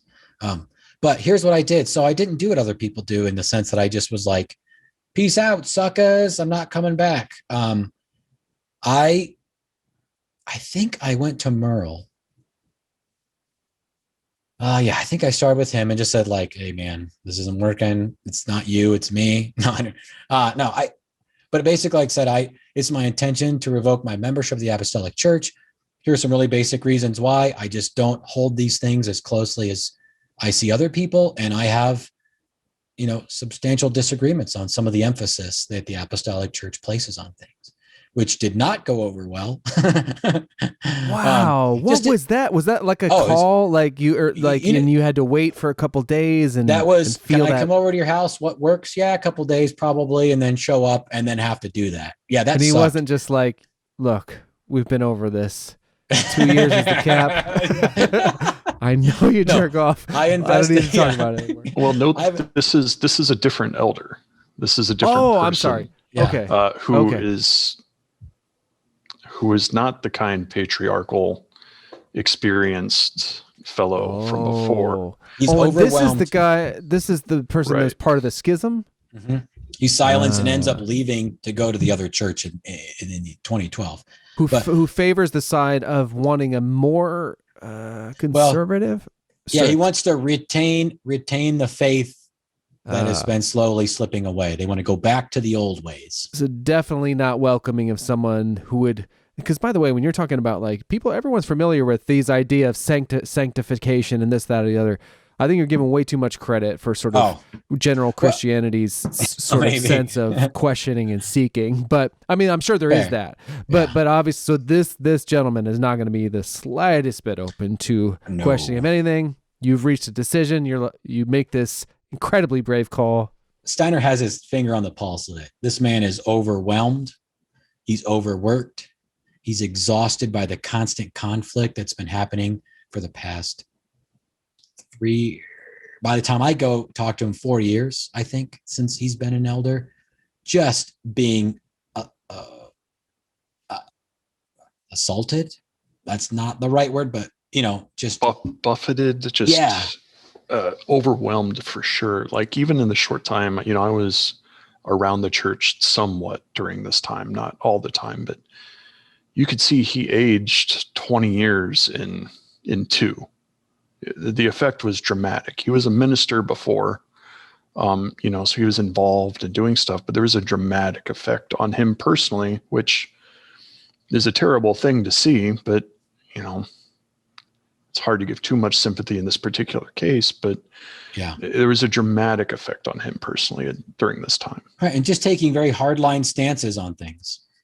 Is this the pull then in the congregation that you have this side of the congregation that's saying we don't have to be as strict. This is like we're covered. Things are okay. And then you have, which he ultimately sides with of the congregation that's saying, no, we need to we need to realign with these core values. We need to revisit them. Right. We need to rebuild this foundation, right? Like they felt that, to paraphrase, their foundation had been eroded, right? And so this idea of holiness living and so on, and living a sanctified, overcoming life. I didn't say sanctified, but overcoming life. And that was the split. So the church, the quote unquote, if we were to say the names of the churches, like the church that you were a part of went with we're going to be a little more lax because we're covered by the blood of Christ. And he took a group and split off and went and started their own thing that said, no, we need to realign and go and get back to our foundation. Which was also a part of a national movement. It wasn't just local to this congregation. There was a national group of people. So there was coordination between those people, I'm sure. And I think Dr. Anderson refers to it, these like letters being passed around and these impassioned pleas and all this kind of stuff. about, don't do this, or do this, or why should we leave, or should we return to the old ways, or why that's wrong.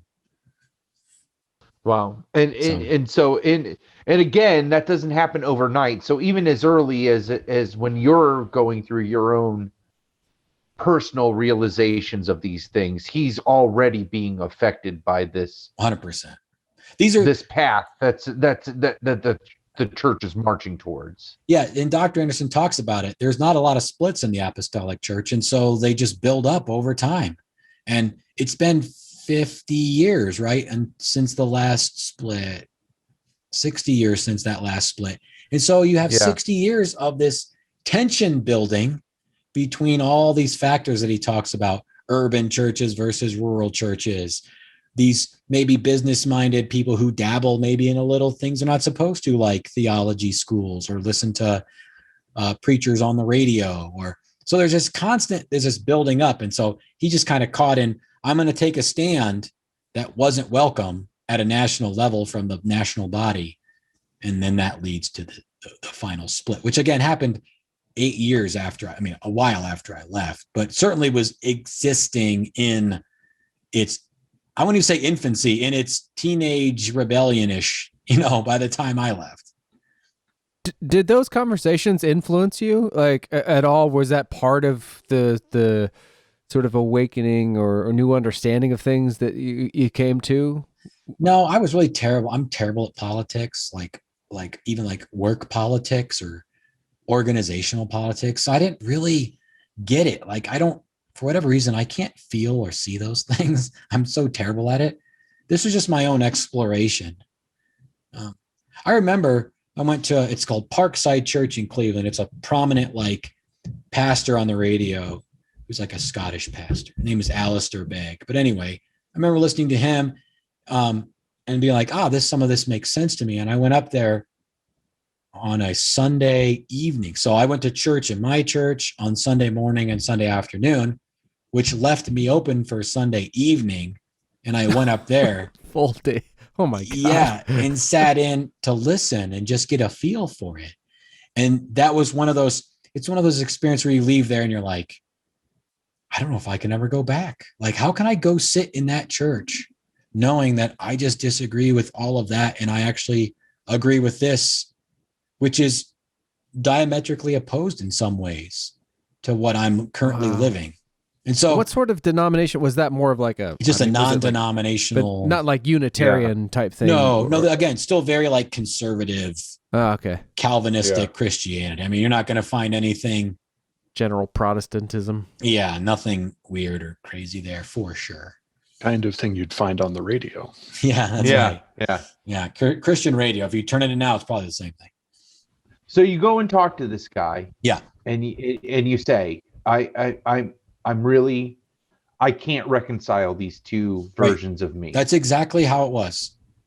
And I, to this day, far harder than talking to anybody else, was to go in there, but it wasn't driven by fear like the other things were, as much it was driven by the notion that I had a path forward and this was a thing that I needed to do in order to move past it in a way that I could feel good about looking back on, i.e., don't want to just disappear, like want to talk to people and make sure they know why I'm doing this, that it's not, like Jabal left because he knocked a girl up or whatever, like it was important to me that people knew who I was and why I was doing it for whatever silly reason, because it led to like weeks of agony. because then I reached out to every single minister, and there were 5 at the time, and I met with four of them. So again, over a period of a couple weeks, met with them in their houses. One of them, Bauman. Bauman's dad? Right. Met with him. And to his credit, he was the nicest of all of them and just wanted to make sure I was okay. Frankly. He talked about some other stuff, but it was just like, understand you feel this way. We just want to make sure you're okay and that you understand what's, are you hurting, or did we do something? Are you upset about something? The exact opposite. What did you say? Well, I just said the same things. Like, yes, yes, I'm hurting. Yes, you did something. I wish. Go fuck yourself. Yeah, I wish I had had the emotional IQ at the time. I could not imagine saying that to Mr. Bauman. I wish I had the emotional IQ at the time to be like, yeah, you guys are killing me. Yeah. But at the time, I was just like, I was trying to reconcile a different theology that was more aligned with who I knew I was as a person. And so I was just trying to explain to them theologically the idea that I couldn't be perfect. And I don't understand why you want me to be perfect, because it's fucking impossible to be perfect. And you have to be insane. You have to literally be an insane person to believe you're perfect. Like, who believes that? Well, no comment. Yeah. Okay. But you know what I'm saying? So anyway, over a period of weeks, I'm meeting 52% of the nation.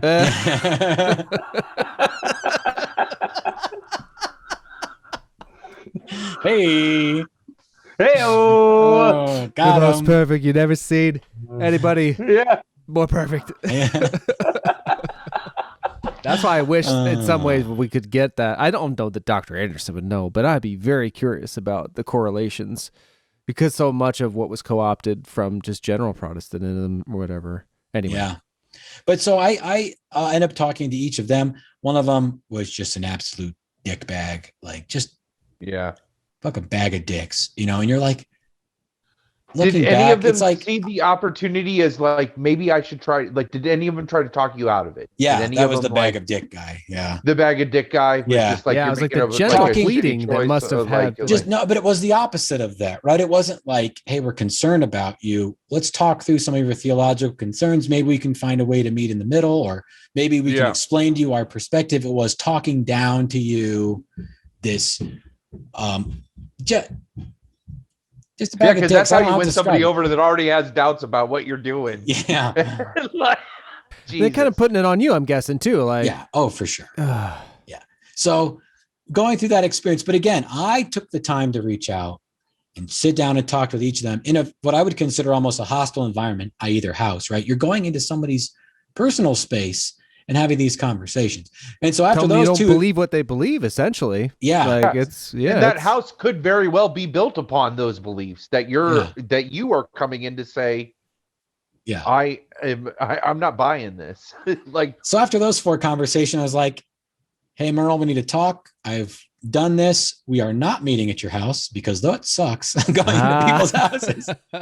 Yeah. I would like a neutral place. So we met at Bob Evans. I bought him a pie, like a piece of pie. We had pie and coffee. And it wasn't confrontational. Again, to his credit, I mean, he was probably feeling defeated in general, just as a leader at that point. I just overwhelmed and frustrated and whatever. Like, I'm sure if I sat down with him today, the context of our conversation would be very different. Like, I'm going to go back and say it. Steiner's already said it and reiterated it, but like decent, hardworking, well-meaning, thoughtful for the most part individuals who just come up against these artificial barriers that their church puts up, and they just lose sense of, I don't know. It's terrible. It's awful to see great people like that. I agree, and I think that is part of what my problem with a lot of organized religion is they all paint themselves into a corner. That you need to be able to grow and change with this world. You have to, and if you, I don't know. Well, because we get more information, right? Like, that's just it. You make decisions based on the information you have. I mean, for the longest time. And God gave it, if you believe in God, God gave us these brains to think this way and to understand that and to be able to adapt and change through those things. For the longest time, I was embarrassed about my process of joining the church, and kind of almost felt like I fell for something, they got me. Yeah. But then looking back, you just kind of realize I was just doing the best with the information I had. And right now, I'm doing the best with the information. I can listen to this interview 10 years from now and feel differently on things. And I feel no obligation to do otherwise. But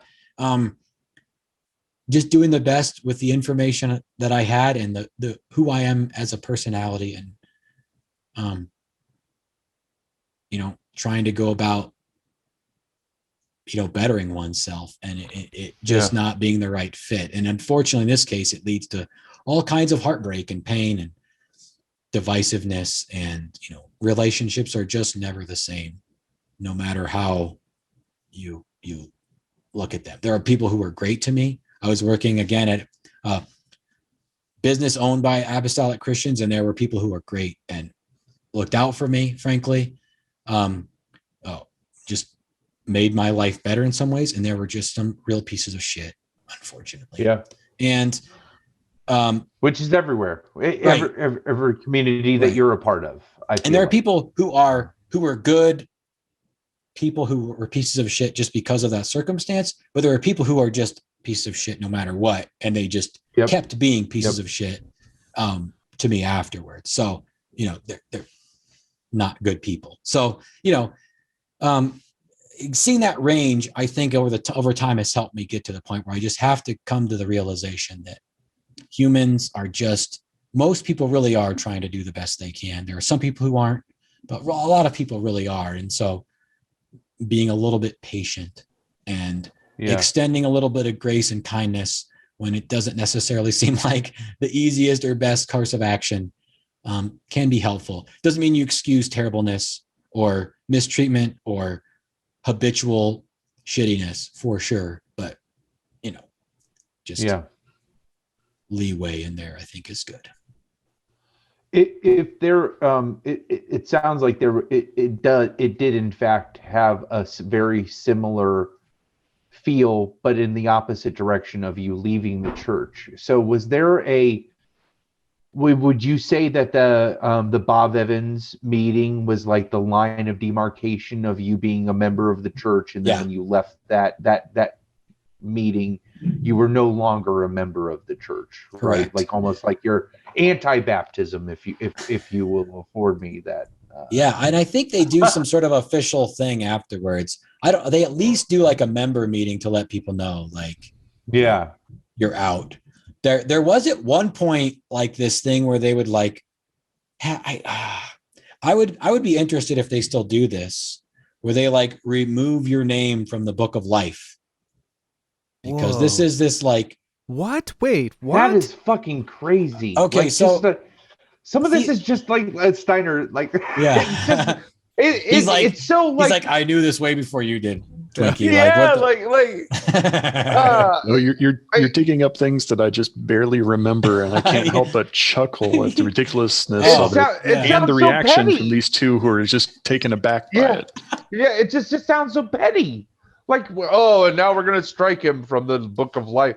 What? First off, there's a book of fucking life that you can enter people into and strike them from. Apparently, guys. That's so ridiculous. You need to read the book. You need to read the book of the Revelation, wherein it talks about this book of life, where people are entered into it, and apparently they can be removed from it. And I know this seems crazy. It's not just God who does this, but apparently elders of the Apostolic Church also have power to do this. Apparently,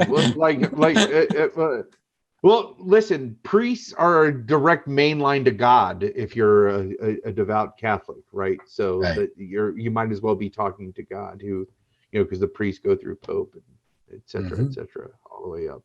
All right. So in this, because I am definitely seeing this parallelism between the two things. So would you describe that if your baptism was the like line of your old life and becoming a member of the church, and then this lunch or dinner at Bob Evans is like the line where you stop being a member and are now I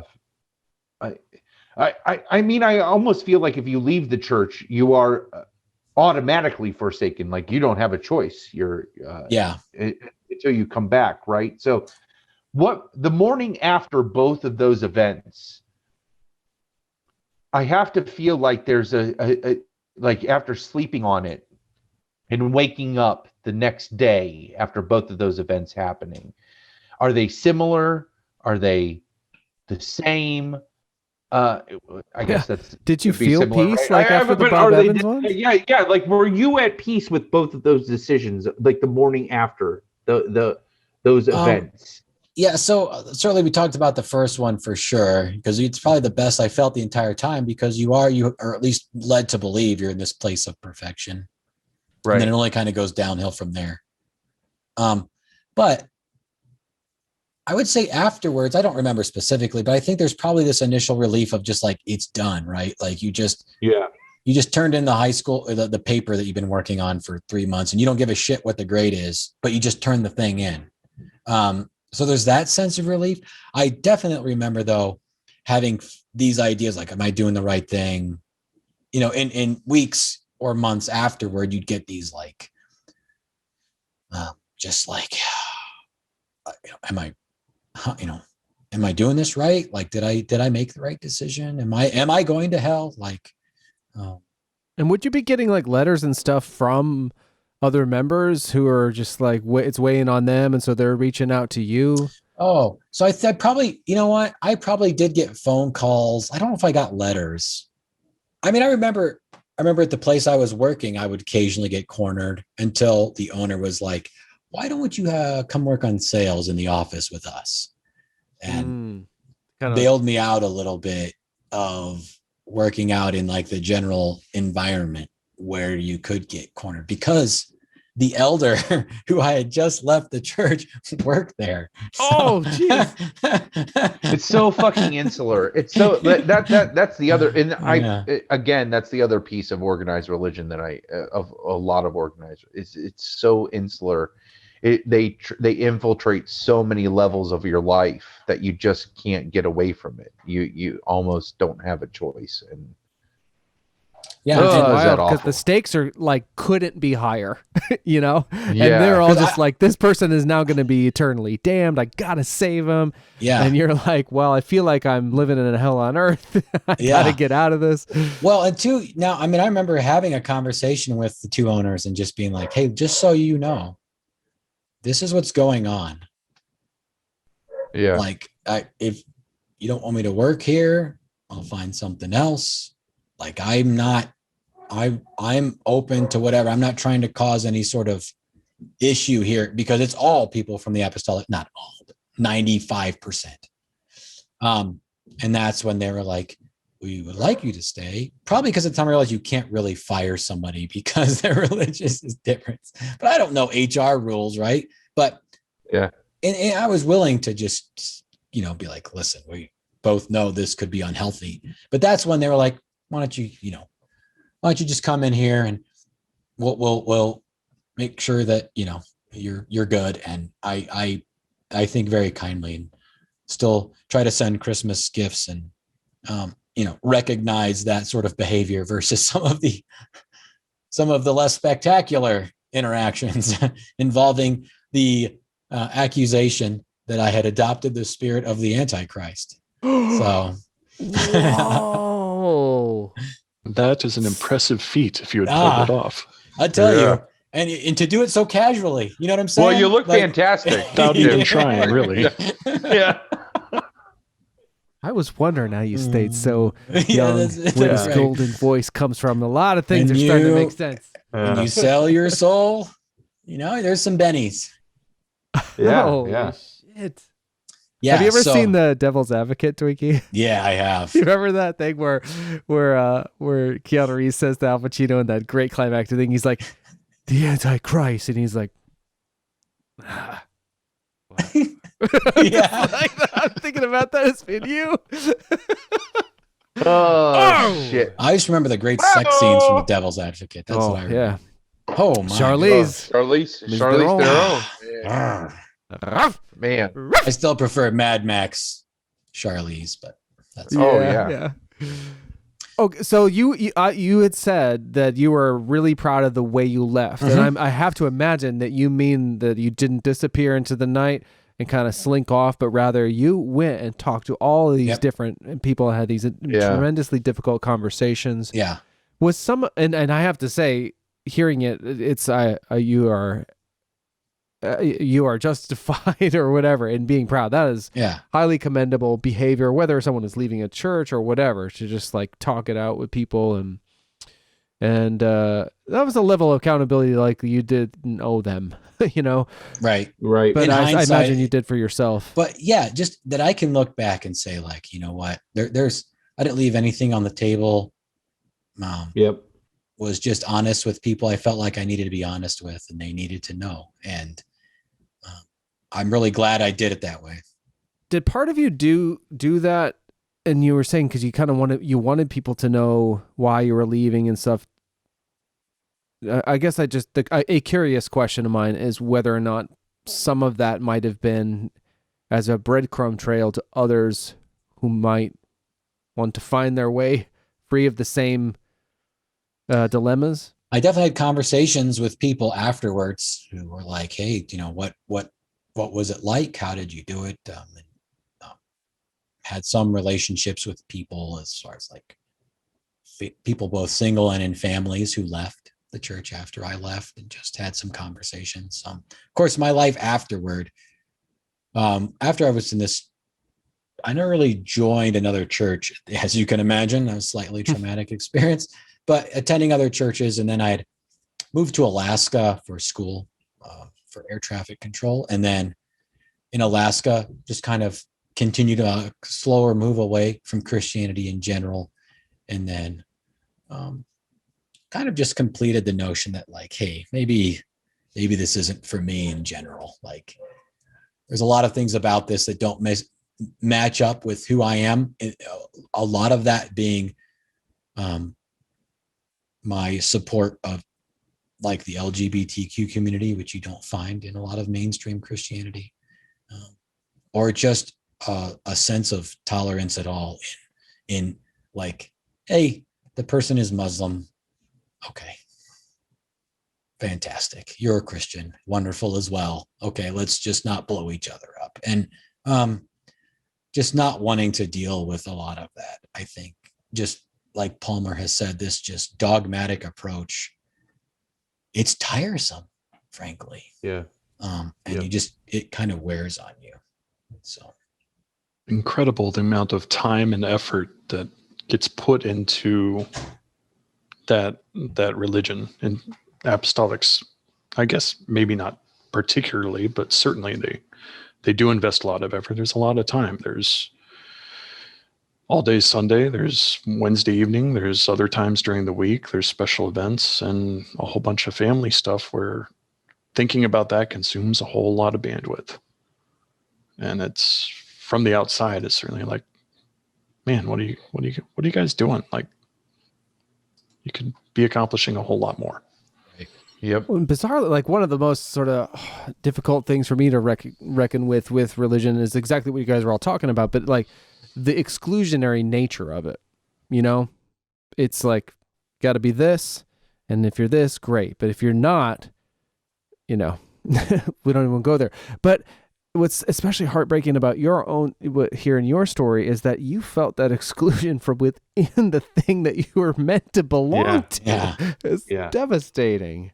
After this long, arduous process, your conclusion was, I'm not good enough for this. And that is. Yeah. It's wild. But I don't, people, I remember being asked, like, how did you know, like, how did you know to leave? And it's like, well, I never really felt like I had a choice to not leave. Yeah. In the sense that once you get to these various conclusions, you're like, I could walk around for the next 50 years pretending like I'm a member of the Apostolic Church, but I'm not. Is that how you viewed people in the, like, members of the church? Like, when you came to this conclusion, were you just like, they're just absolutely people in the Apostolic Church who are Apostolic Church members in name only. There are people who I believe are gay, closeted gay members of the Apostolic Church. 100% guaranteed for sure. Yeah. Who live their lives as a facade. And that's not a criticism of them, kind of, I guess, but it's more criticism of they are not given a platform in which to The system with which they're stuck. live their life. They can choose to not, but I can speak to the fact that it's traumatic. Now what if I was married? What if I had 2 kids? Right. What if I was a Sunday school teacher now? What if I was a minister and I was having these, how hard is it to leave now? So you can see where you talked about, Palmer, where you start to get involved and you get deeper and deeper and deeper in, and leaving is harder than staying, no matter how you feel inside. Yeah. And it's sad, heartbreaking really to know that there are people who are faking it, as much as they have to. But and just the fear of being ostracized by their community outweighs any revelations that they might have with their faith. Mm-hmm. It is heartbreaking for me that these people are forced to try to reconcile the two, and just like I can't imagine it. And just know that I am humbled by that process that you went through. That is. Yeah. And maybe it sheds a little more light on why it's important to me to understand a little bit more about the history of the church I grew up in, because I can contextualize some of these things that were traumatic and make them slightly less so, to some degree, and just make them not seem like these gigantic, huge things, but bite-sized, kind of puzzle pieces that fit within a larger puzzle of this tiny little world of Anabaptism. And so when Dr. Anderson kind of jokingly talks about faith marriage, which is fucking insane, you realize okay, it's even a joke within Anabaptism. Nobody really believes that. So you're just married to somebody because they look hot. So anything beyond and you that, don't even have to ask them out. You just have to talk to other dudes about it. Yeah. Yeah. Insane. Oh. And God told me, so it has to happen, right? How can you argue with that? Yeah. Unless you're Heidi. I guess you do. No, Heidi. He's like, yeah, I mean, that's badass though. Like even that is like a certain level of bucking the norm, right? Like I'm sure that does not happen a lot. It doesn't, but can you imagine? Can you imagine that you said yes? You both believe in faith that you're supposed to be married together. Then you hang out with someone for and after the 3rd time, you're like, whoa, shit. Yeah. This is not happening. And I guess she was lucky enough to have even had those 3rd meetings, because I don't know what it was specifically. But even with this faith marriage though, there are, and this was after you had joined, and Steiner is married and doing marriage, and my first marriage had fallen apart, and so I was hanging out a lot with Sammy a lot, and so just some of these questions though, it was again because I never got any inclination he was going to join, so I felt it was safe to ask some of these questions, and it blew my mind where he was like, there are some people in the Apostolic Church who get married, and they don't in the traditional sense of consummating the marriage, that doesn't happen on their wedding night, because a big part of the apostolic faith is, and again, this is my lay understanding of it, is sex is not for pleasure, it's to procreate. And the joke was, Aaron said this joke was that you could always tell the apostolics that liked sex because they had a lot of kids, but they didn't own a farm.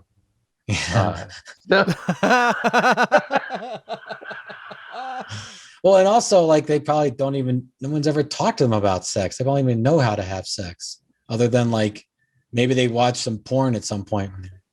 the idea of getting married and spending your wedding night, and Sammy, if he was here, to like say this joke, because my response was like, that's bullshit, because I guarantee you, whether or not they have sex, every one of those dudes are in the bathroom jerking off, which I'm sure of course they're not, right? Yeah. They should be. Well, But July 7th of yeah, but I mean, it is. So all that to say, though, it is possible in the Apostolic Church, because it is this faith-based marriage, that the first time you could be seeing your partner that you're supposed to spend the rest of your life with is on your wedding, right? Like because no, you might marry somebody who's in another church, right? You're still meeting with them and traveling and Oh, spending time together in the confines of other people, for sure. Okay. But You're not still dating conventionally. But no, Of course not. I mean, and there is some level of counseling like premarital, but I think it's really basic. Like, Yeah. that shit is bullshit. I got married too young to someone who didn't really want it, and I didn't know that until it was too fucking late. But we had this and it was a Lutheran thing, and so we had a sort of premarital thing, counseling, and even some sort of formalized test. And I was like crying out for help in that motherfucker, like hoping that this person would help address some things that I didn't know how else to talk about. And he did not. I think he sort of sensed perhaps that because obviously you see my test, you're going to be like, all right, but he did not intervene, did not bring things. Right. It was a formality at best. And that's just like garden variety Lutheran shit. So I can't imagine. Oh yeah. This is like, wives, be submissive to your husbands as Christ loved the church. And, like stuff like you would read in the Bible. It's not like we're following some sort of healthy therapeutic approach to, relationships in the 20th century. Nothing like nuts. That's the thing that gets me every time I hear even these basic words of like conservative and progressive. It's just like, so either you accept that as new knowledge comes in and you know how shit affects people for better and for worse, particularly being careful about what affects people negatively, you take that into account and you move forward accordingly to do as little as harm as possible, or you hold on to this thing that benefits a small number of people while fucking devastating everyone else and be like, well, this is the way it's got to be. Yeah. It's always been this way. Yeah. Unfathomable. But it's all like with the argument of its faith. And they say, like, I accept that as because that's the yeah. Some would argue that's the definition of faith, is that but the people in power all this new knowledge, within these organizations that benefit from this shit, that don't want to let go of their power. That I don't know, maybe that's getting way off topic, I guess, because this I think more so than most, this tradition that we've described is so centered around this idea. I don't know. I'm getting lost in it now. I'm just getting mad. Yeah, that's fair. Steiner, what was your perspective on it? From out, obviously never participating, I always joke and say, well, God never talked to me. God never talked about a lot of things, but he certainly didn't talk to me other than like, wow, she's kind of cute. But how is that? How are you supposed to tell the difference between yourself, i.e. 20-year-old horn dog, and God in that case? If it's just based on some sort of like, well, her head covering's like the right size and she's kind of cute and she seems to be pretty cool. Like, all right, she's rocking that skirt. Yeah. Versus like, whatever. So I'd be curious, like, that's the idea of divine intervention or the voice of God or anything like that is, obviously I find that to be nonsensical. This is all explained by other reasons, other natural reasons. And it makes it seem very silly when you look at it from that perspective. But I think, Dave, from what you were saying just a minute ago about this edifice that they have built up, the trick is once you accept a couple of things, it's all internally consistent. And it's very difficult to argue against from the inside. Yeah. Because it is faith, it is God. Of course it was God that did this. It couldn't possibly been Joe looking at the cute girl, selecting her as a wife. It was obviously the voice of God. And it's just the whole system that works together. Yeah. It works out great for Joe. Right. I'll say that. The thing I always come back to when thinking about people joining the church is something that one of Twinkie's family members is reported to have quipped. That was basically, Twinkie and his cousin are too smart to join the church. They would never fit in. And what was meant by that wasn't that they're book smart or that they're not that you aren't book smart, Twinkie. Not that you aren't a very intelligent person.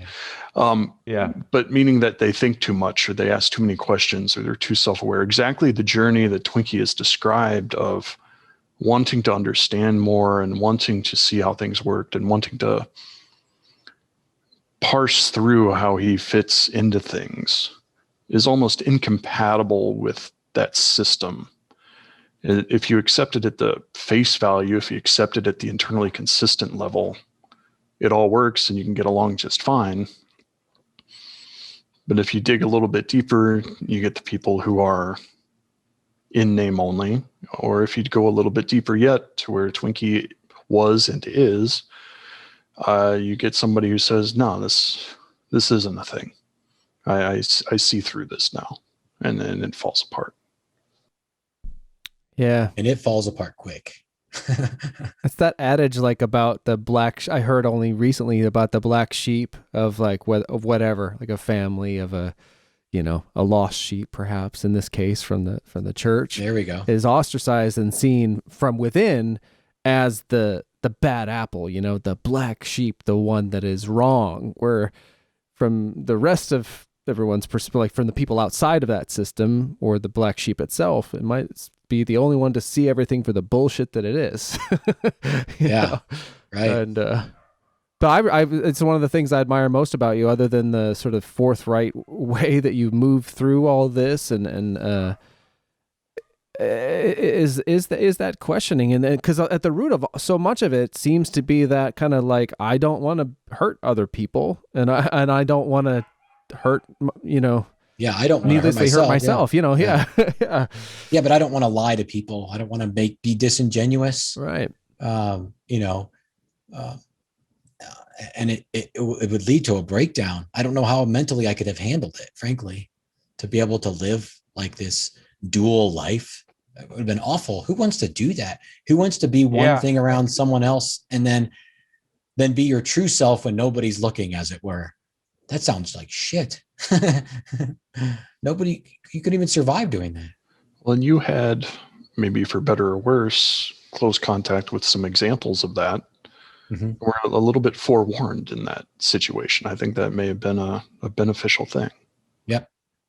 One of my older cousins had left the church. Maybe 5 years. Was this the same cousin that was at the cabin that one night? No. Okay. Yeah. Different. One of my many other cousins. Yeah. And so I had a similar experience, or just kind of. I remember reaching out to him and just being like, "Hey, he was helpful. But he was also like, if you need anything, let me know. But also just kind of do your thing. Don't feel like you have to do something just because that's the way I did it, or, it's okay to be your own person, and I'll help you if you need it." And yeah, for sure. Having my own trailblazer, in a sense, though we left differently, for sure, was helpful.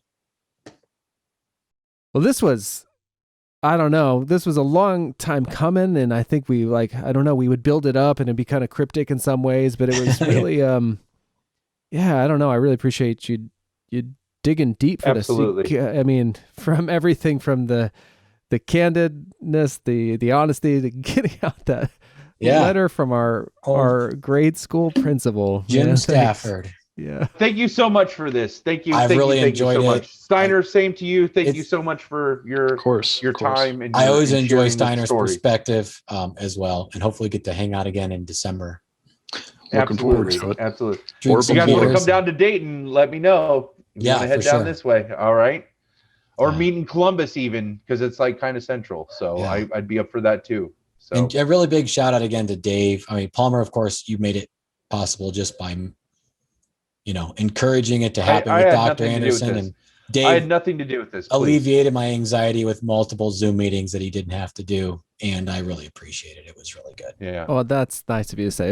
But it was truly a pleasure. So, yeah. Thanks. I just really hope you got something from it, and I hope that, and again, I appreciate you sharing, because it has been one of those things, if I could say selfishly, a friend that I have always, it's an area of an era of your life that I have always been curious about. So I appreciate the glimpse into that. It's healthy for me to talk about now, for sure. I think, in a sense that I can view it now a little differently. And each time I talk about it, each time I add more information, like we talked, as you grow and evolve, makes those conversations a little easier. And I'm a little less hard on myself for some of the poor decisions and silliness.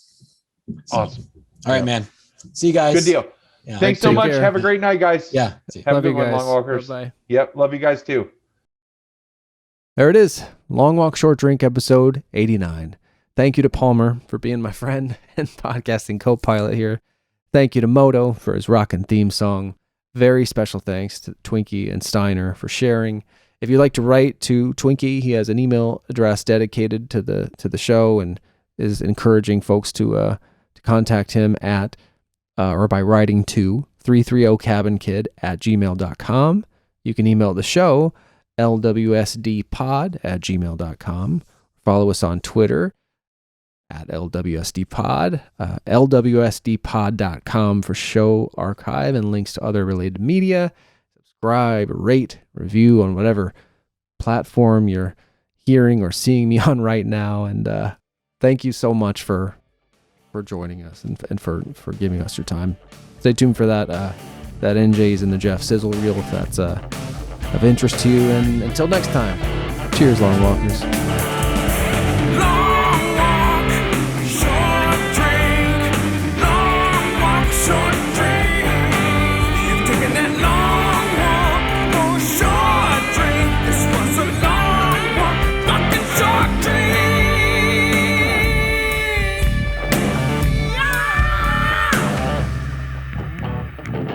We'll get there eventually.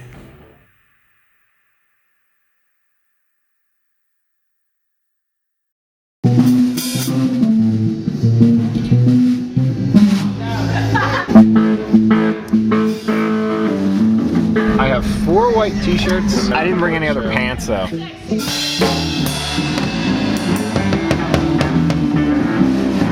About 6 pairs of socks. I'm wearing a fresh pair of socks every day and throwing the old ones out.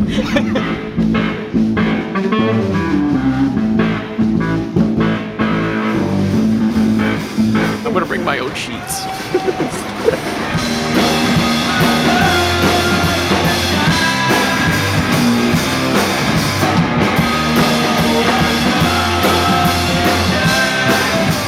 How many pairs of pants did you bring, Liz? No, I did bring. I have 3 pairs of jeans, 2 pairs of sweatpants, and a pair of shorts. Wow! Get out! How many times do you plan on shitting yourself?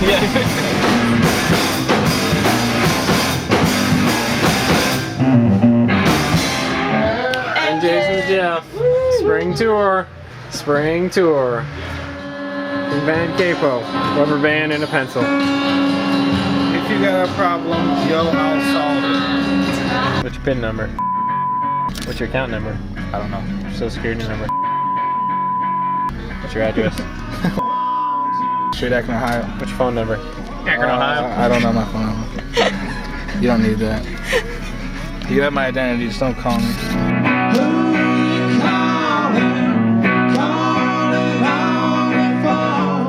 First show? Faux show. For the first show. Damn good. We got money, we got food, we got drinks. We got everything. We got everything. It was fantastic. I don't hate you, but I hope you die. This is all the money we have, and we're gonna lose it all. We're gonna get mugged. I brought a knife though, just in case. In case we got a little stabby. to Kentucky. The wind coming off the mighty Mississippi.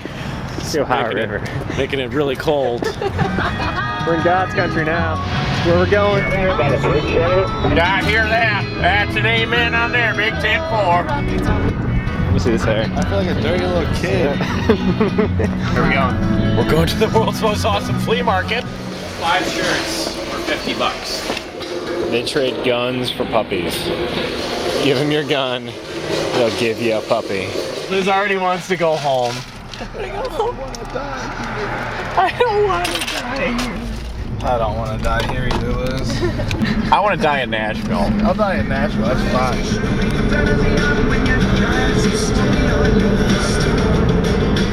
Where are we at? Downtown Nashville. Guitars, these guys are like world famous in vintage guitar dealing.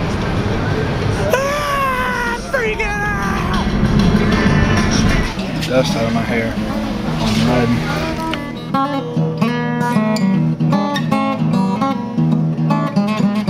Howdy, folks. Good to all meet you. We're NJ's in the Jet, Akron, Ohio. Check out my boots. Check them out.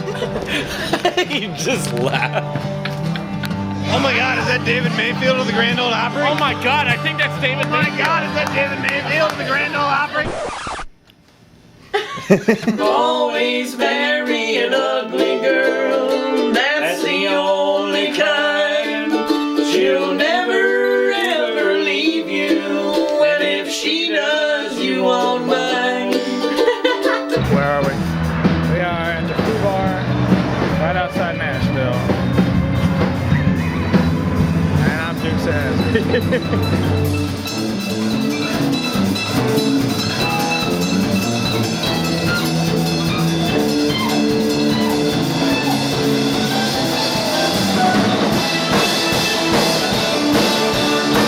Light it. Fire in the hole!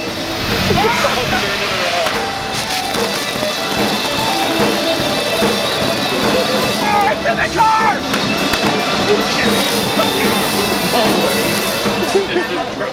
Rock and roll! You're getting way too close to my face with that thing. I don't appreciate it. That's what she said.